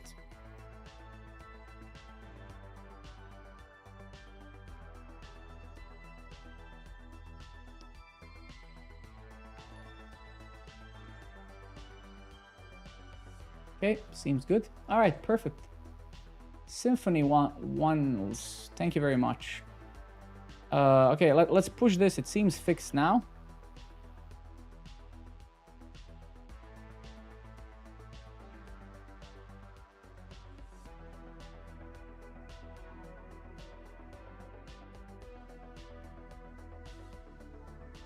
I am using boring avatars indeed. Yes, that's correct.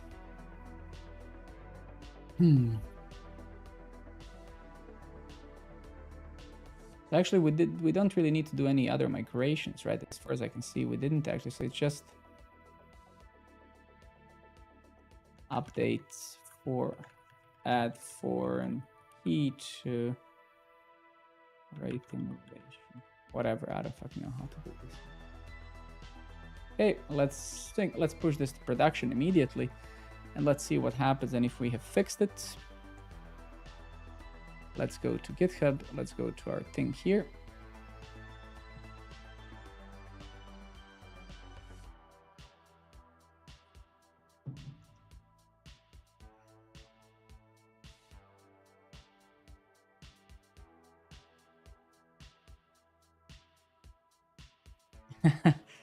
The genius told me I was right. Vanix. I absolutely didn't pay him to say any of this, guys. He absolutely didn't receive any money via PayPal from me. At all, actually.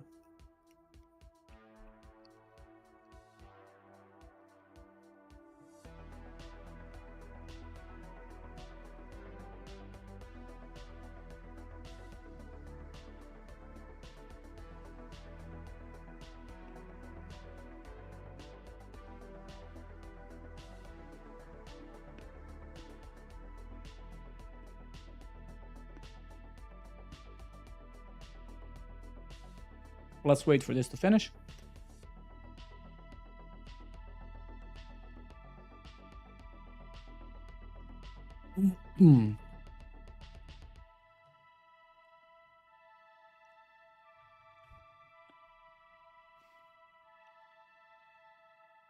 Master troll.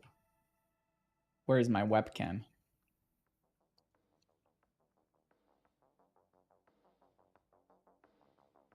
It would be so nice if they deliver it tomorrow. Which loading animation, JC?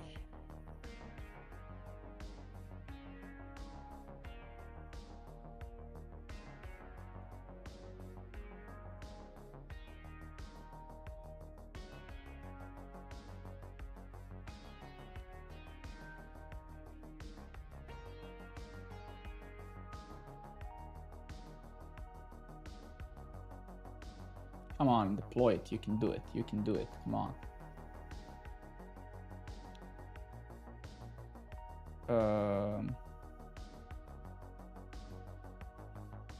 This guy, shit, what was it? It's some icon library. It's called maybe even React icons or something. No, it's not this. Shit, what was the name? I used to share this with you guys, but I forgot what it was.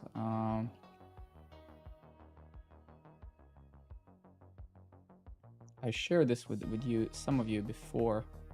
I don't genuinely remember what. Let's actually check. I might have actually installed them, or maybe I just picked this manually. Yeah, no, I didn't install anything. Yeah, actually it is. I think it's React spinning icons or something. Spinning kit or something. Let's try to find React spin kit. Is this? No, no, definitely not. No.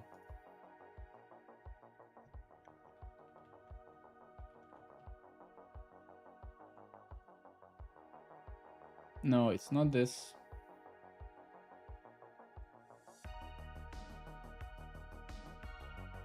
No, I don't think it's this one either. No. I don't know. I'll find it. All right, let's see. Is production now working? Please work. Yep, it's working. Testing production courses. Okay, we did create a course. Testing sections. Testing sections. Okay, add lecture. I'm so smart and humble. And beautiful and smart and humble. Create. Publish, even though it makes no difference because right now we haven't. Yeah. If I go to /courses now. Yeah. Can I enroll? I can. Can I leave a comment? And so pretty and awesome and humble. Okay. Does this take me to my profile? It does.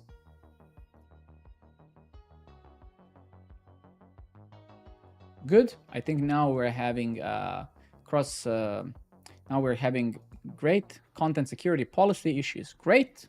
That's what I expected. So let's update that because I was wondering like why the hell is YouTube allowed in my frontend, right? So let's search for headers, and here we have content security policy, which is this one. So let's go to our best friend and our companion. Given the CSP, add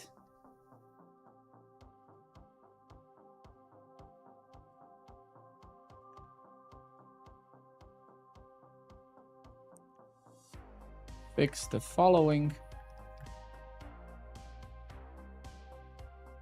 Shit. Of course it's gonna work, man. Programming is easy. Knowing what to build, that's hard. None of this stuff is rocket science. It's just input and output, right? Literally nothing off of it is actually impressive at all.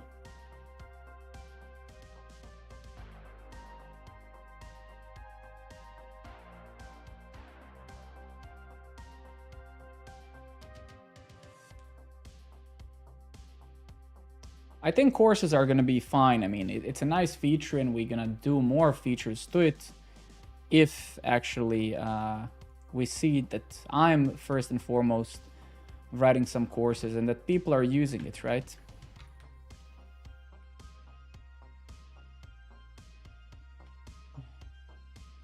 Okay, so let's fix the content security policy here.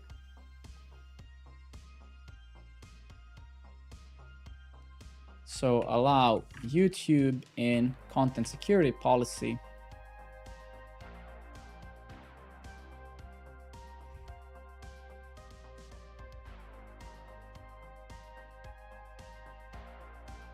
I mean, yeah, it's a lot a lot about community as well. I mean, if you guys weren't kind of helping out and testing and, you know, using the platform here and there, then, you know, things would obviously be slightly harder because I would not. You have to enroll in the course, I think, if you want to do a review. You cannot review something you're not enrolled in, I guess. I think that's how I made it, but.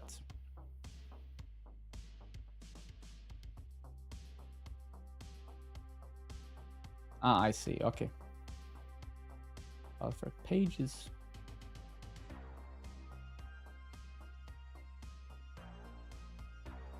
Did I? Why the fuck was this skipped? Ah, okay, wait a minute. Wait a minute. Maybe when I update the headers, it just does that. Wait a minute. Super strange. There you go. Why was it skipped?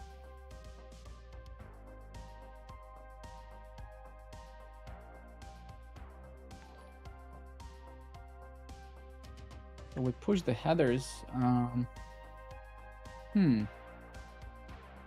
Thank you very much for the follow, Hinziman. Yeah, super kind of awkward. And we'll need to also, yeah, we'll also need to update this because I think we also need to add the lecture to commentable type for comments. So that's what we forgot. But let's just fix this CSP issue first, content security policy issue. And why was this omitted? Kind of. Let's go to the programmer network here. Let's go to front end. Ah, shit. We were on a branch, no?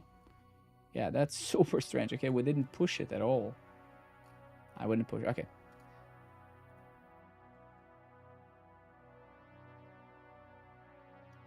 Hey, awkward. I don't know what that means, my friend. Allow YouTube in content security policy. Yeah. Let's go over here. It means nothing, to be honest. I see. Okay, cool, man. View logs.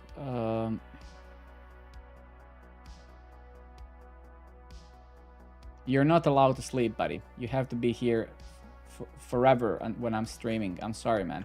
You can't go to bed now. You just can't. You have to stay here forever and put your whole life, put my life and my stream in front of yours, clearly. How dare you go to sleep, man? How dare you? What type of viewer are you?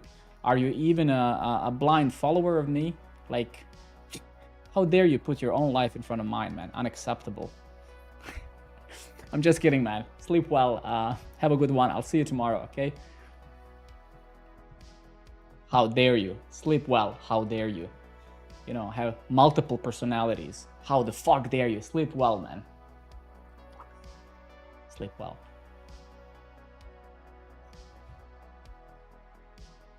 Have a good one, dude. I'll see you tomorrow.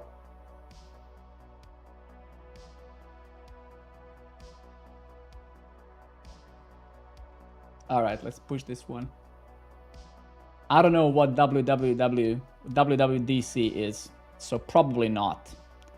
Considering I don't know what it is, then I'm probably not gonna watch it. I will not watch that. Only if I'm on my deathbed and nobody comes to say goodbye before I die, then maybe I would watch that. So if I was technically dying and nobody wanted to participate in that, I would then watch that, yes, for sure.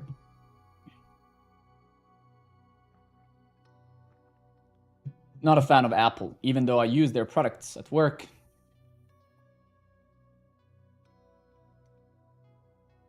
Definitely, I can't wait to hear about iPhone 15 because I bought iPhone 14. Can't wait to hear about iPhone 15, which is going to be 1% more rounded. It's going to be incredible. Yeah, it's going to be so great. It's going to be super nice, you know, when they release a new iPhone 15, which is 1% more rounded, and it has 0.2% better camera. It's going to be so great. I can't wait. I'm so excited for the event tomorrow. It's going to be amazing. Can't wait, man. And that laptop that they release with a new chipset, which is going to be around 6% faster, only for 900 euros more. It's going to be great. Exactly. And the battery, man, easy 5 minutes better. Easy. Okay. But no, I guess what I wanted to say is no, I will not watch it. I just kind of felt saying this stuff. Okay, so now content security policy is fixed. So now...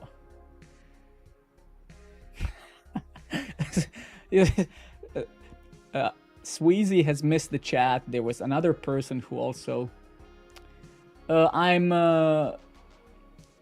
The alley code, I'm starting an OnlyFans page, so it's the first event is tomorrow. I'm gonna basically code in my bikini.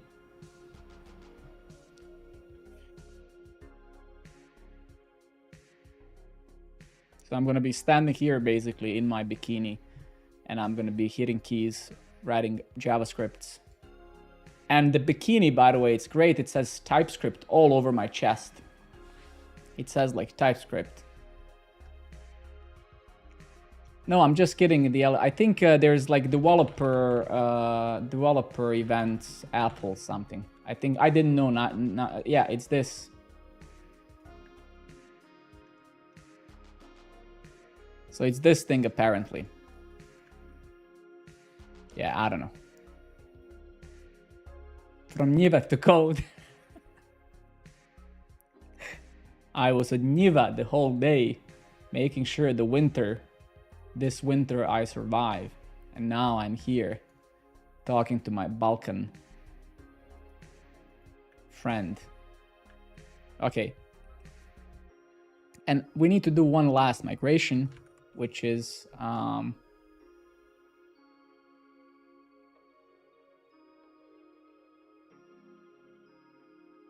Fuck.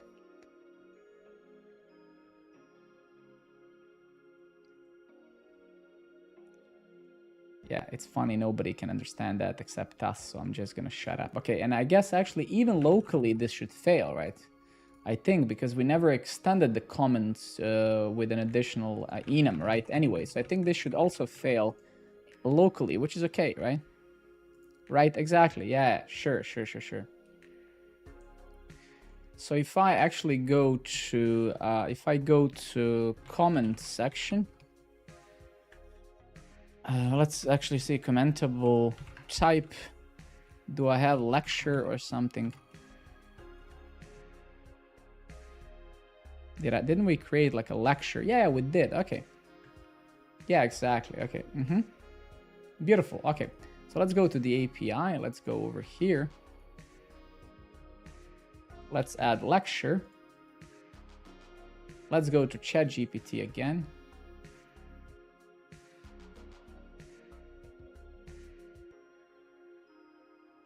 I think Vanix, the hardest part of building a platform of any sort that's not just a singular, right, is that there's a lot of authorization, a lot of things, right? It's you know, it's not only one person using it, and then you can be browsing certain pages as logged in or not logged in, or you might have permissions or not. So there's a lot of states so each view has different states only based on authorization as well and access control, right? I have added, please write a migration file for that.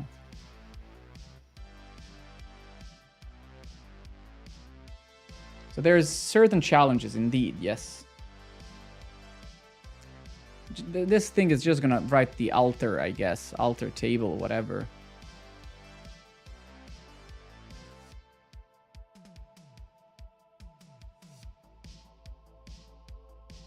Actually, you know what? I have actually an idea, right? It actually doesn't even matter, right? So what I'm actually gonna do, we're not gonna write a migration for this at all, in fact. So I'm gonna add it here. I have a better idea because we don't really need to do this now. And I'm gonna go to the comments table, and I'm gonna go to commentable type here. So I guess if I do that locally like this, it should work. And then what I'm actually going to do, I'm just going to directly update that in production. Let me try again. Let's take a look at that now again.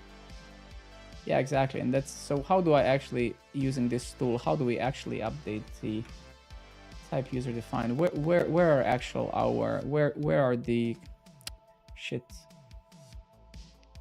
Where can I find the enums defined? Triggers, index, comment, yeah. How come we can't really find the enums here? Where are they? Ah, okay, never mind. But what I'm actually going to do, just so this works in production now, is I'm actually going to go to that enum directly. So I'm going to go to comment table. I'm going to go to constraints, I guess. No, not the constraints, the rules maybe. Or columns, commentable, yeah, commentable type. Let's go properties, right? And then here we can go to definition, constraints, variable security. Actually, that's a bit awkward. Definition, commentable type. Yeah, no, it's fine, it's fine, it's fine. So let's go to types here. Then over here we should have the enum. So enum commentable type, exactly. So here if I go to definition, here we can actually manually just say lecture.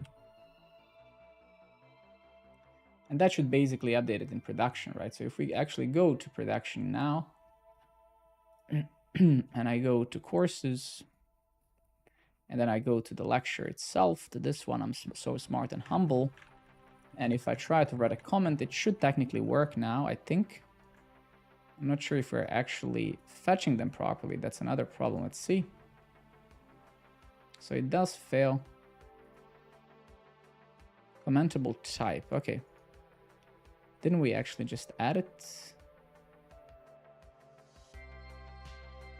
Enum commentable type. Yeah, comment commentable type. That's actually correct. Let's go again. Do we have to do, yeah, lecture.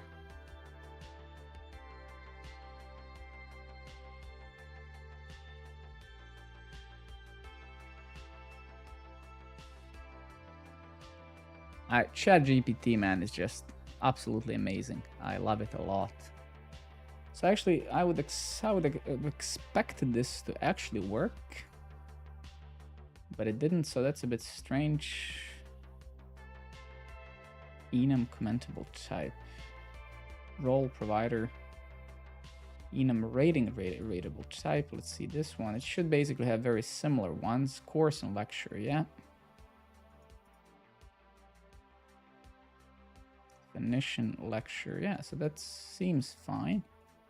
Security, SQL, no, that's okay. So yeah, I guess, yeah, that should have worked, but it doesn't. So that's a bit awkward. Okay. And is there a way to add column? No.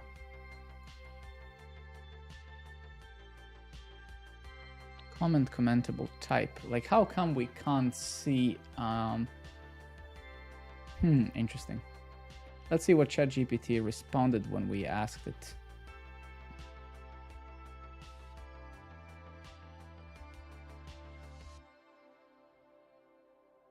Yeah, so this is the problem with enums. You kind of have to create a temporary one, store it somewhere, So it's there's no easy way apparently to do this. But I think didn't we have a migration like this before? Let's take a look. I think we had a similar migration before where I actually had to update the enum of something. Let's see, article, no. Create notifications, no. Create user followers, no. So I think it's one of those user migrations we've done before. Add temporary column with updated enum. Yeah, exactly. So it is kind of messy, right? So it is kind of messy. But doesn't matter. Let's do it. So let's generate. Let's call this comment.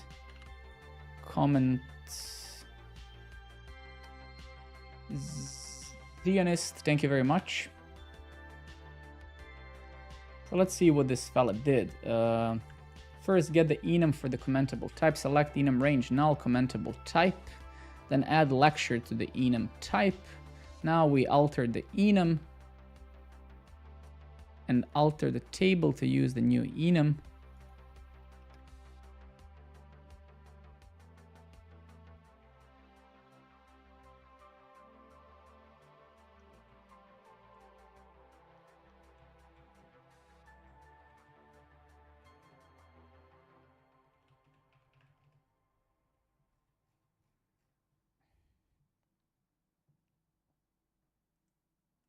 Okay.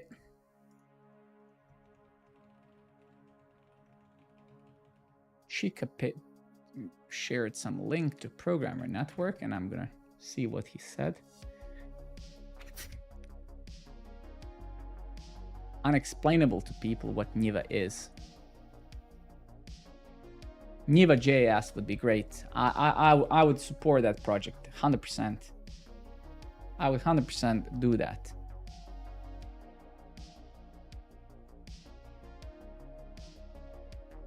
I would 100% do that.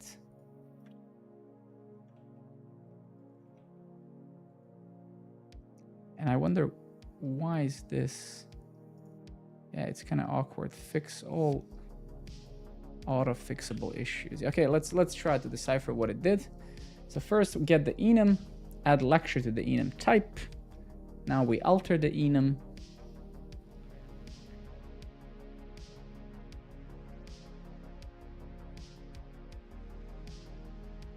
Yeah, let's try running this. I mean, yeah, seems okay.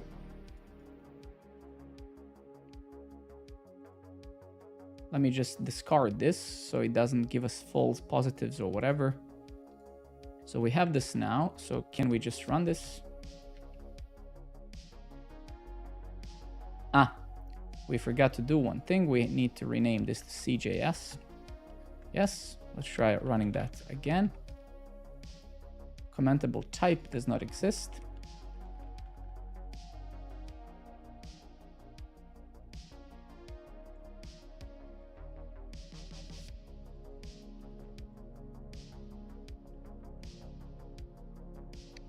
I do use Figma. I think Sharice, thank you very much for subscribing on YouTube.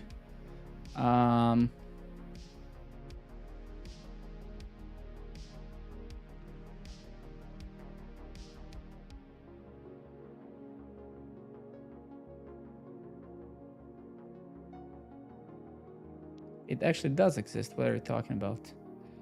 It does exist. Let's take a look at this. So where is it? Yeah, okay. Let me just go to... Shit, why am I in the front-end land? Let's go here. Let's go to comments. It does exist. This is my comments model. JC, have a good night as well. I think I'm also gonna round up in like 30 minutes, whatever. Ah, shit, we forgot about that. Yeah, again, the lowercase issue. Jesus Christ, man, come on. Ah, of course.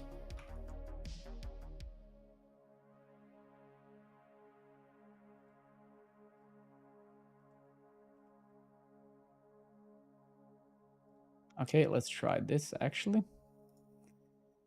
Again, ended up in the front end. Ah, okay. That was a bit premature.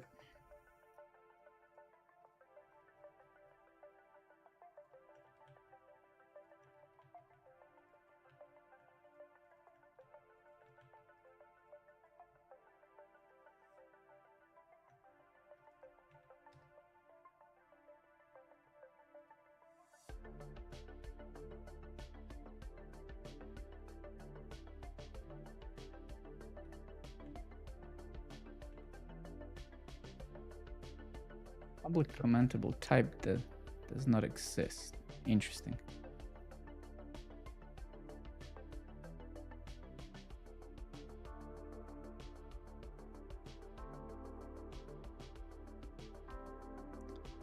Well, it is public, right? Wait a minute. It is public.commentable type, right? Wait.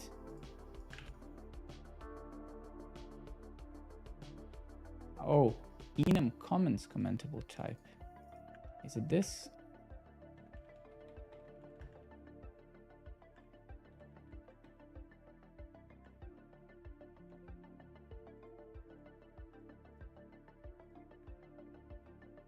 Ah, mind.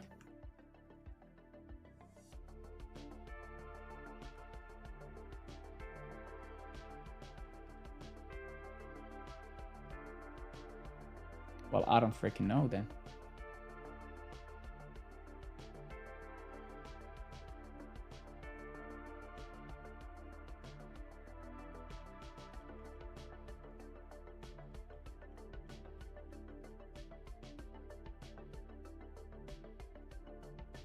So how the hell do we do this, man? Jesus Christ, why is this so hard?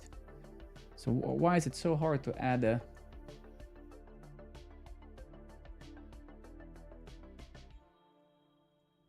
How do I alter a table in Postgres to add an additional enum value?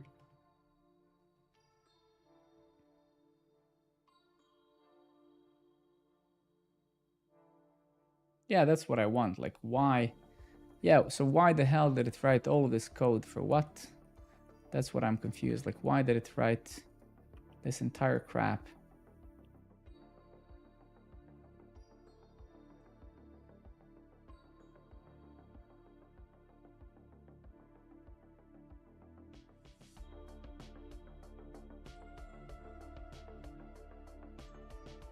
Yeah, so why can't we do this actually? So alter type, and it doesn't actually show us any types, so that's a bit why. That's where I'm a bit confused. Why are we not getting anything here? Alter type comments dot no.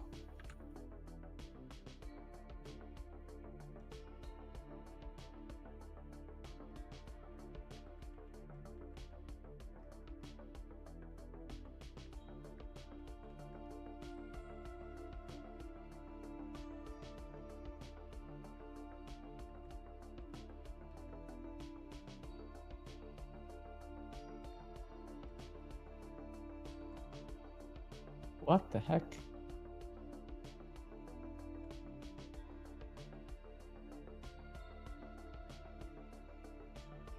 I don't actually know. Maybe we don't need the actual schema here. Comment doesn't exist. Interesting. The fuck?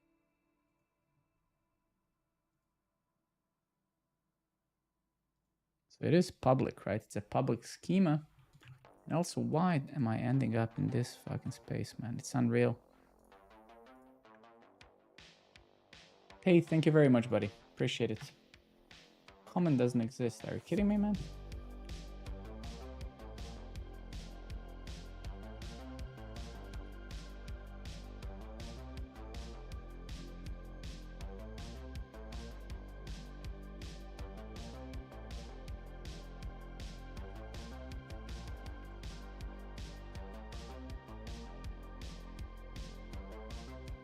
So how the hell is it called then?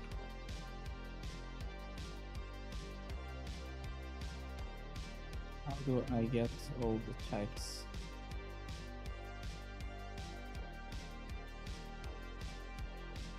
Oh, sweet God. Oof. Wow, okay. Jesus.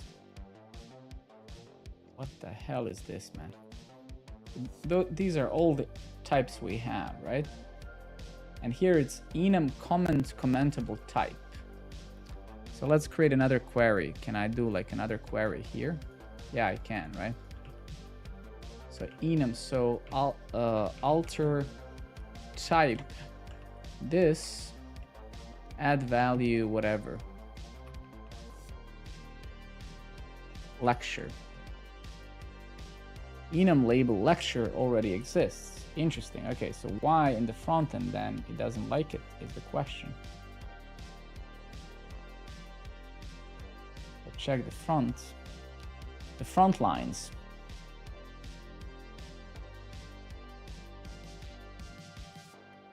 Why are we seeing this crap? Okay. Ah, I think this is another issue. Wait a minute. Jesus Christ. Okay, so let's go to comment router. Let's say get. Let's actually, yeah. This is why, right? This is why.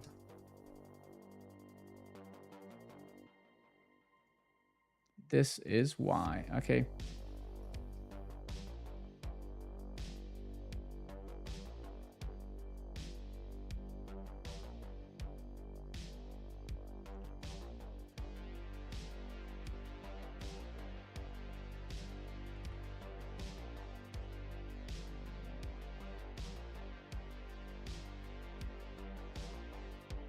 Wheezy, give me 2 seconds and I'm with you. I think I fixed it. I think it was the validation issue. It should have been at least. Let's see. Just so I can make sure this is actually fixed now. The fuck is going on? Invalid metadata must be of shape. What? What?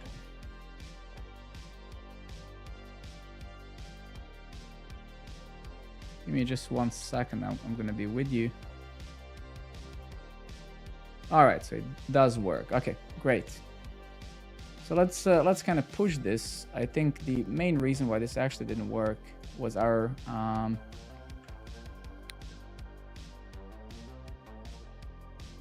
so actually let's not do this migration at all. We'll just drop that. We'll just update our AJV schemas to allow lectures to actually exist. And I'm going to answer Sweezy's question about food in Copenhagen. Add lecture to commentable type enum. Beautiful. Let's push this to what's the best food experience? Depending what you like, Sweezy. I mean, I'm not a type of a restaurant guy or anything like that. But depending on what type of food, I think place that I enjoy the most is Raffen. This is kind of, I also live relatively close by bike, maybe 10 minutes away. So this is sort of stuff I kind of like. This is where we often go. But you know, there's then there's what was the name? What was the name? I think we won like best. I think Copenhagen. What was the name of the restaurant that won like award for the best restaurant in the world a couple of times now? Let me actually try to find it for you. Noma, yeah. So this is kind of, this restaurant is kind of, is it? No, it's not Noma. No, give me 1 second. Selma, no. Harris Place, no. Absolutely not. Absolutely not. Absolutely not. Rafina, no. Juno, no.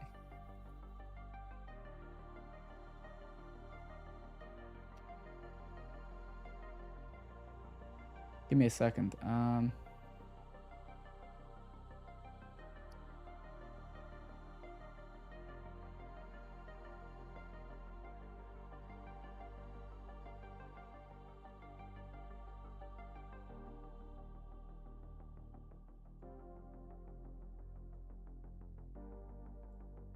I'm looking for something. I don't remember the name.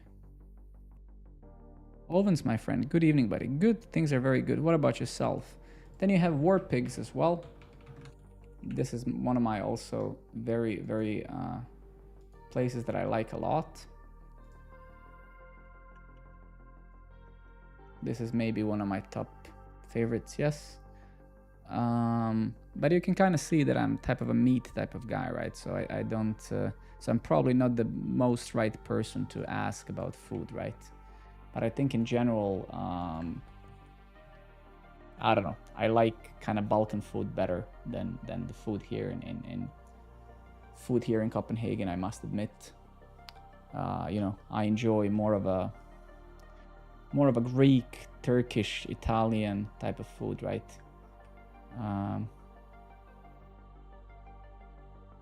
Alchemist, let me actually see where that is. I've been to many restaurants here with the companies, right, that I worked for, but I don't really memorize those names because it's kind of, I don't know, I don't genuinely care, right? I'm not like, oh, this is actually very close to Raffen. Yeah, actually, I'm going to this place here in maybe a month with my company. So there's a museum. So this thing here is a museum. It's actually really beautiful inside. They have a lot of nice galleries. This is a coffee place here, so this is nothing. And this Raffen thing that I've sent to you, Sweezy, the Raffen is right this way, right? So I'm gonna actually take you to Raffen now. So we go a bit forward here and a bit more forward and a bit more forward, and then here is the Raffen. So this is Raffen. So this is the place, Sweezy, that I've sent you. It's actually empty in those pictures, but this is Raffen, and it's called kind of a food market. So in the summer, this is all filled with people, and you can see here those small kind of, so it's very kind of, what's it called? It's very hipster, right? But it's like super nice, and it's always filled with people. So this is this thing, Raffen, right? So you can see Raffen is very close to this alchemist place. So you can see this is how it looks now in the summer, right? It's like super filled with people, and food is really good. And yeah, this is the Raffen place, and all over behind you can see, actually, I don't know if you can see it here, but it's pretty a large place. I don't think that maps are allowing me to go the way that I want to go. Actually it does.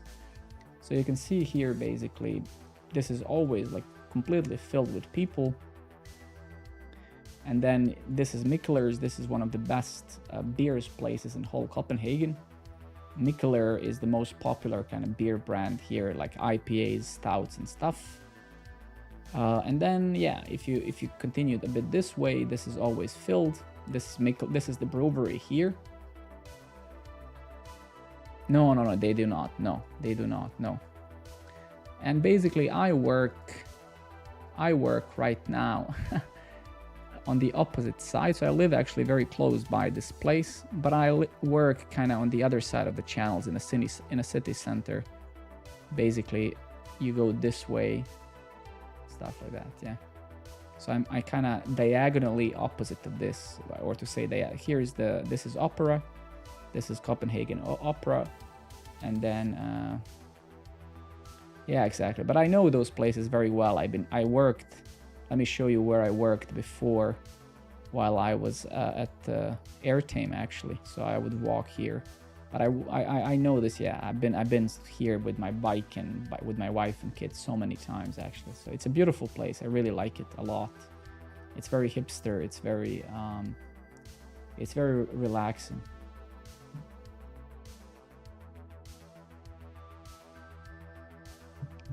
I haven't actually been this year yet. I mean, not this year. I mean this summer, because they recently opened, I think maybe a month or two ago. But I'm going to Raffen. Actually, let me tell you when I'm going, because I'm going again with my company. I think in July, or is it this month? Let me just actually check it, because I genuinely don't know. I'm just gonna check in my calendar, and I'm not gonna expose my calendar to everybody, obviously, on the stream. When are we going? When are we going? I think it's not this month, so it's in July.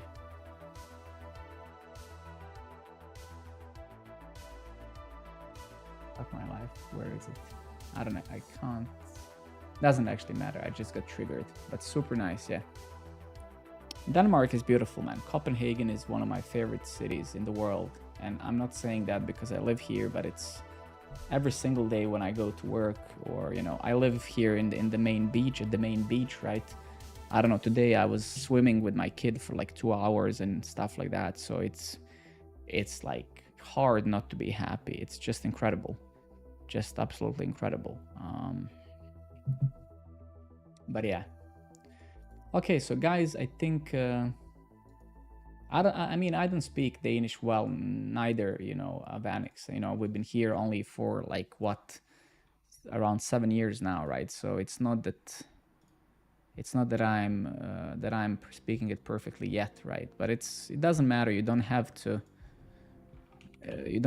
right? it's a very hard language, and you know, for our software engineers, it doesn't really, it's not a prerequisite, but it's certainly better to know, right? Of course. Let me actually see. So I can see that there is an issue when I try to post a comment. And let's see what that issue is. Ratings preview already rated. What the fuck? Okay, so that's let's fix that before I go. So let's actually spend together a couple of more minutes if you guys want. Otherwise, well, let's fix this bug. So if has rated, yeah, okay, so that's wrong.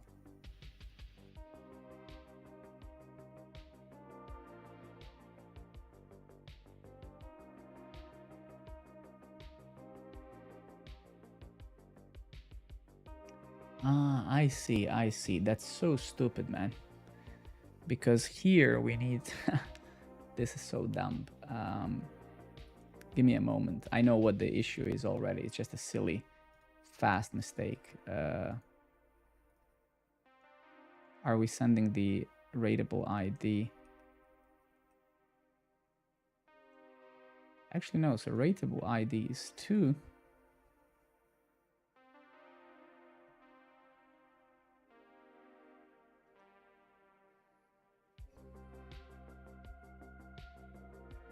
Yeah, that's a bit actually dumb, to be very honest with you.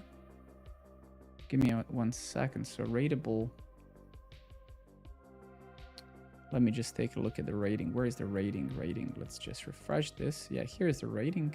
So rating has an ID, a rateable ID.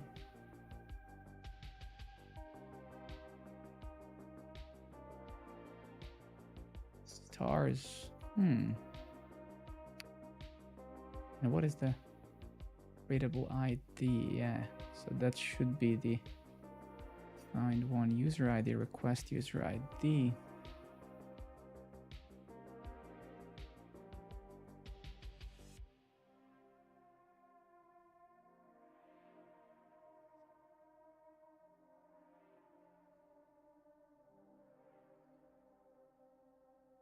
Let me just, for my sanity's sake, I know that I'm right. I just need to check it.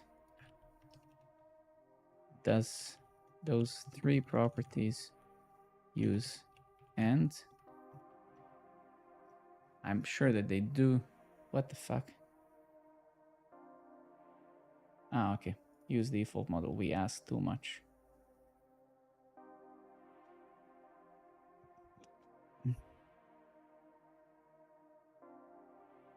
Okay. Yeah, I mean, you can only send, I think, 20 messages. It's fine, right? So essentially what's happening here, now let's fix this. We must kind of fix this, right? It makes no sense. What? Actually, what? Oh, never mind, actually. So we were here, right? Yeah. So add review. Already rated, so... But how is that possible? That's what I'm confused about. Let's actually get that error locally. So if I leave a comment, try to leave a comment here again. We should get the same, which is great. Invalid must, but yeah, we have fucked something up now, so that's another problem, right? So let's try to fix that. I think I have messed something up here now. So let me just drop this table. Let's go to setup Postgres. So let's just enable this for 2 seconds.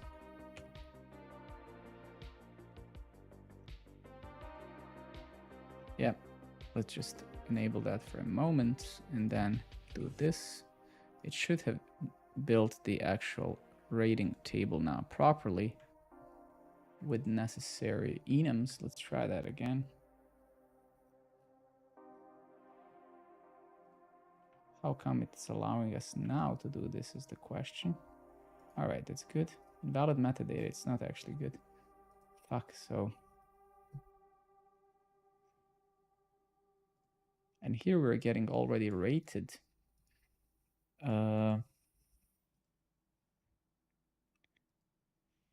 Rateable ID, rateable type.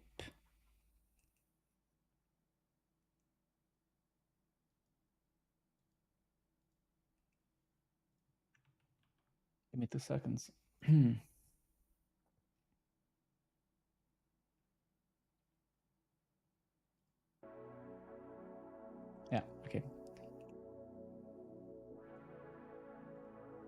Yeah, okay, so let's figure it out. Let's go back here. So for some reason, it finds this thing again, almost like, so I have left the rating, I think, on my own course, right?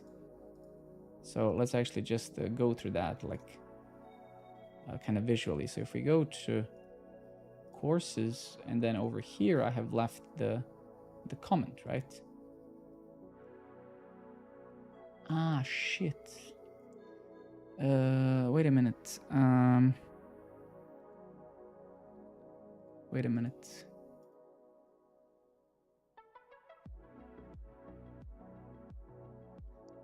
Courses, author ratings, yeah. Rateable ID 1. I think Spectra it is. It's just one thing, is the common thing on the lectures, and I'm just, so rateable ID, rateable type, rateable ID. So let me actually see. So if I actually go back here, let's just compare this. So let me copy paste this stuff, and let me paste it here. Then if we go to a previous course, so we go to this one, and we try to leave a review. So let's try that. It's going to tell us that I have already left a review, but it shouldn't be saying that, because it should only say that if I try on this specific, on the same. So already rated, yeah, right? Then if we go to the API, this can only happen if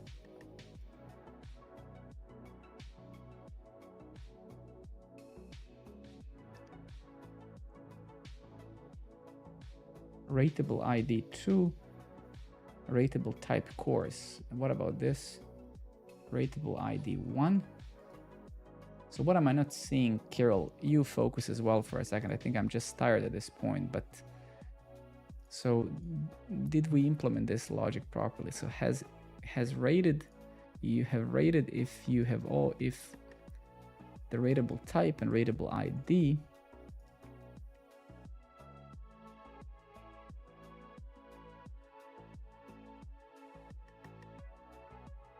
rateable ID, rateable type, yeah. User ID, yeah.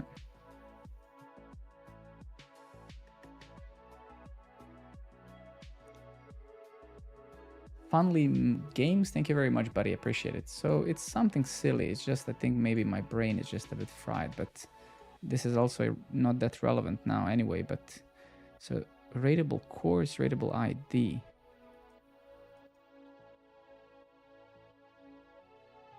Good, man, good. About to round up, I think. How long have I been streaming for? Maybe, where can I read that crap? I always forget. 2 hours and 40 minutes. Good, man. Just rounding some stuff up and then heading off. My wife and kid are long gone to bed. Has rated rateable ID.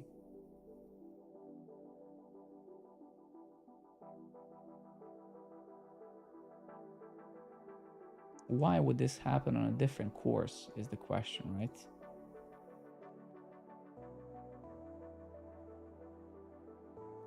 Shit, and let's check out one thing. So if we go to the router,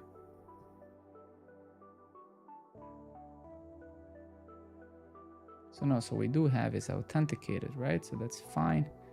So the ID of the user, so we're gonna have actually that here, rec user ID is fine.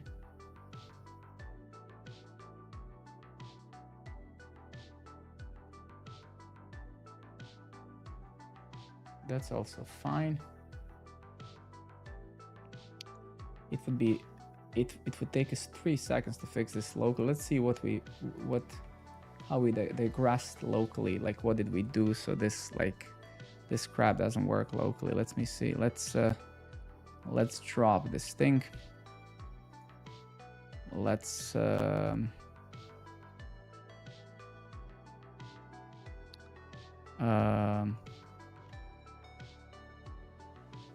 we still have this migration file created. We do, right? Let's no, actually, so we do need this. Let me just close a bunch of this shit.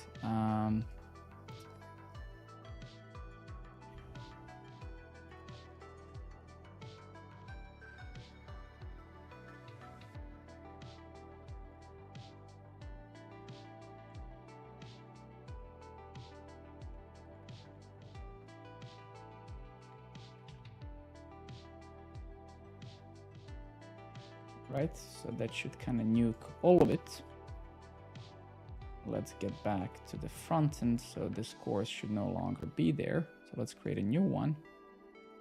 So courses, shit. Fuck's sake, man.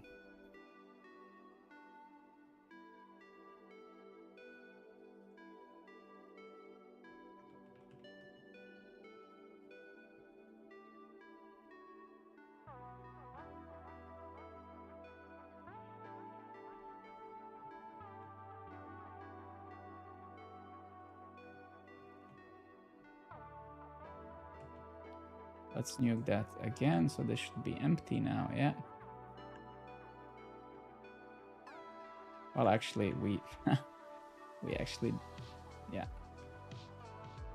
do need this, right? We just need to omit the generation of the actual courses. So let's just omit that so we don't generate a bunch of dummy courses. So we don't want that. We don't want that. Fuck off, man.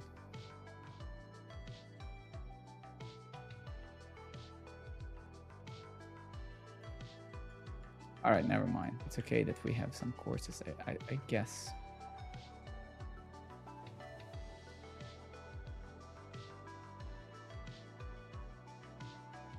All right, so let's go to courses. Let's go to one. Let's enroll if we can. Let's try to leave a reply. Add review, and that works, right?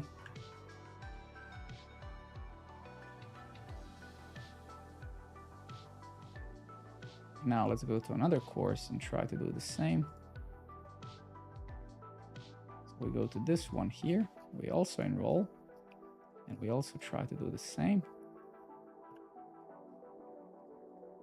Now we get 400. Good. So this is kind of, yeah. So why? How come? That's perfect. Okay. Already rated. Let's fix it.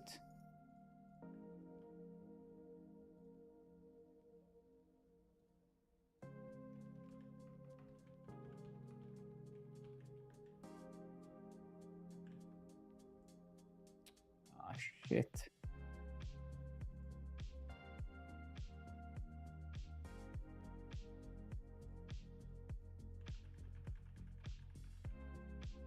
Let me just go to set up Postgres. And let me just do this. Okay.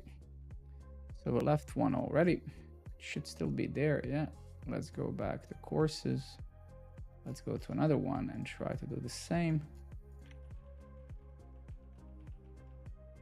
Let's see what happens. Should we get 400? Body rateable ID 26, rateable. Yeah. Okay, so why the hell and how is that even possible? Let's try also rec user ID. Let's just reply this XHR.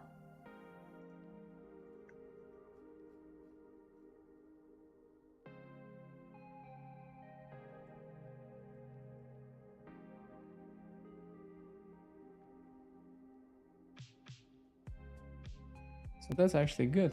So we do get the user as well.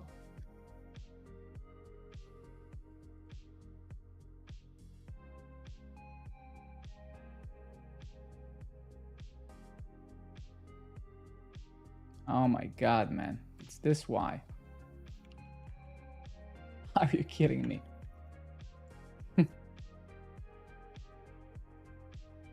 Yeah.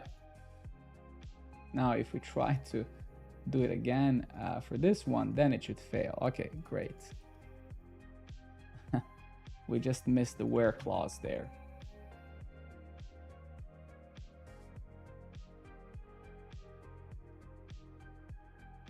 Crazy stuff. Okay, let's just make sure we didn't. Yeah. We also miss it here.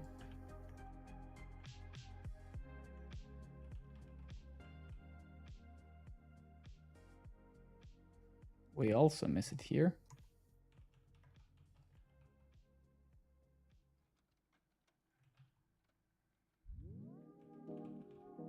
All right, let's push this to production immediately.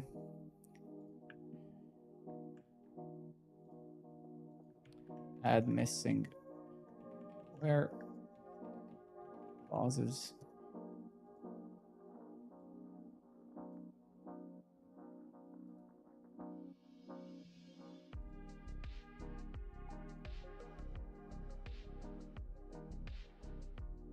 Awesome. Okay, so that fixes this. Kirill, are you still there?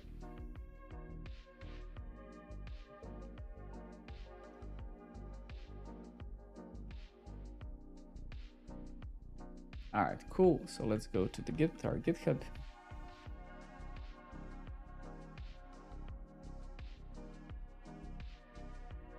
Exactly, Winsword. That's 100% correct. Yes. We just need to, I need to first and foremost, right? First record some stuff, see how it goes, how it works. So, but absolutely, I mean, eventually it would be in everyone's interest that they are able to sell their courses as well, right? I just feel that we're not nearly there yet, right? And it would be silly to expect it now. But yes, the reason why I don't want to add uploading videos now is because that would cost me money. And that means that I would need, just like Udemy and stuff, I would need to take some percentage from, obviously that's how Udemy and all of those services make money, you know, they take some percentage from your course sales, right? But then that, you know, brings a lot of other things we have to do, implement some payment methods, etc., right? So we just start with YouTube, and then obviously, hopefully one day, if this feature is used, then obviously, you know, making video uploads and stuff is fairly easy, not rocket science, right? So yeah.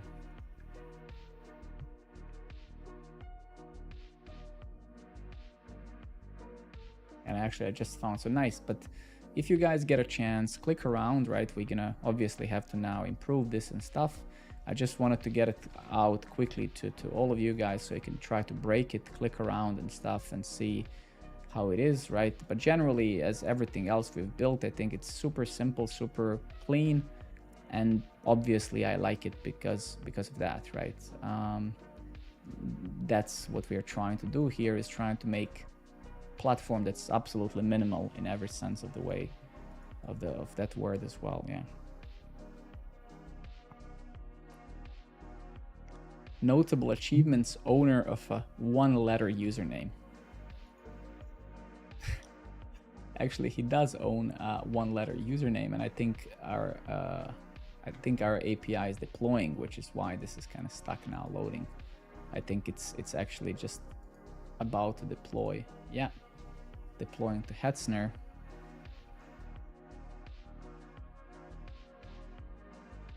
Let me just stretch my legs. I've been standing now for 3 hours.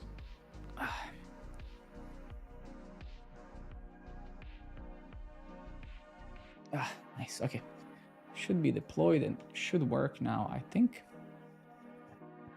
So if I actually go to this other course, fuck, this is a localhost. Okay, so if we go to courses again, and I try to leave the comment on this one, just testing functionality, add review. Okay, so that's kind of fixed. Great, super. And I can see already here that you can have a section that has no lectures. So let's maybe just fix that in the front end already. So let's just say, let's go to the course landing page. And give me just 2 seconds. I need to close the window because I can see a lot of flies coming in. Give me 2 seconds.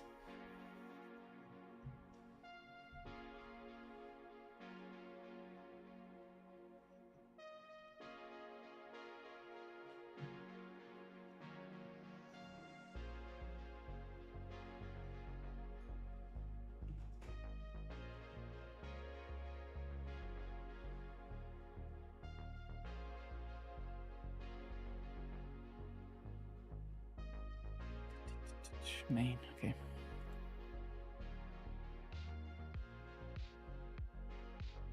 All right, cool.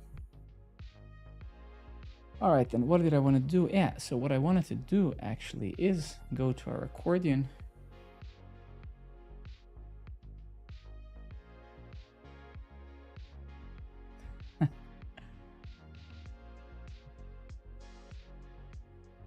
I was able to. I think depending what your goal is, right? Please do, Kirill. That would be amazing. Absolutely. 100%. Okay, so let's expanded sections, whatever. Sections.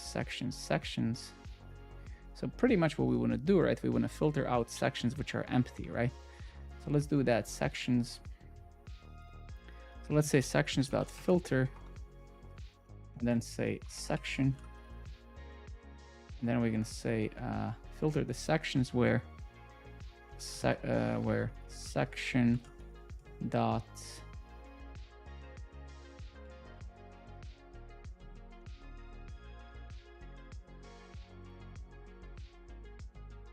fuck, no, we don't want to do this here. Wrong place, my bad. Well, actually, don't we have the items here, right? We do have the items, right? Section items length, exactly. Yeah, so we actually do want to do that exactly in here, yes. So yeah, so we're gonna say section dot items dot length. Exactly, Sako, free. I was expecting your call today, so that's the difference. So ping me, man. I am free, yes.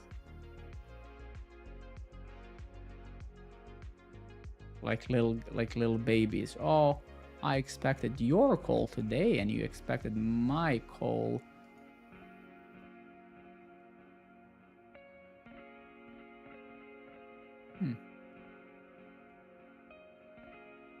Ah, fuck, it seems, yeah. I had a date. Fair enough, fair enough. Unacceptable, unacceptable.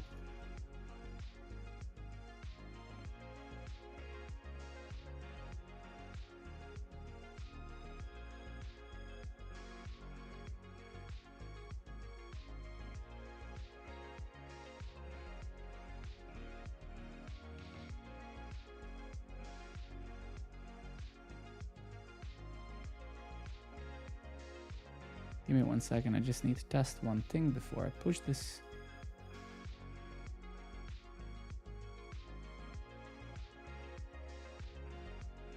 Yeah, so this section basically, So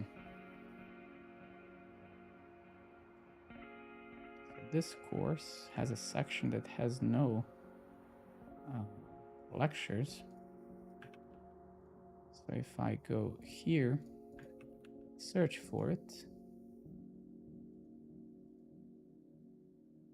Yeah, so this is not good. So lane audi fresh. So I would expect this now to filter the section where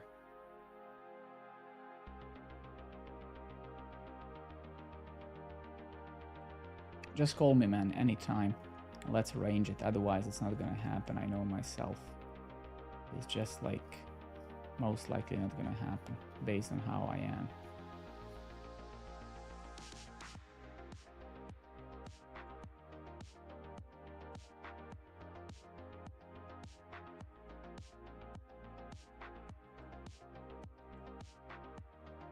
But okay, let's continue this tomorrow. I need to go. I'm tired like hell. And I think we did, stuff is online and we'll need to do more stuff and fix some stuff, but generally I think it's fine. And also I can see that we're not actually loading the avatar, so there's a few more things to kind of... Sounds good, my friend. Please give me a call, and I'm looking forward to seeing you.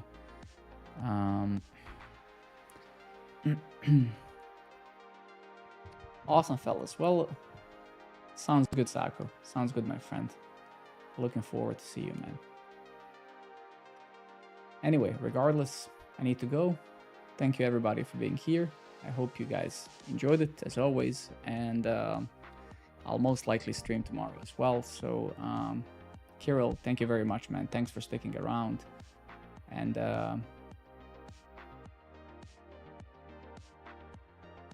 he isn't, he's actually sleeping, so maybe he's hacking it in his brain. But yeah, take care. You too, Kirill. Take care. Vanix, thank you very much, buddy, for being here. And thank you everybody else for also sticking around. Those who are not very vocal on chat. Right back at you, Kirill. Have a good one, guys, and I'll see you tomorrow. Peace out and stay well. I wish you all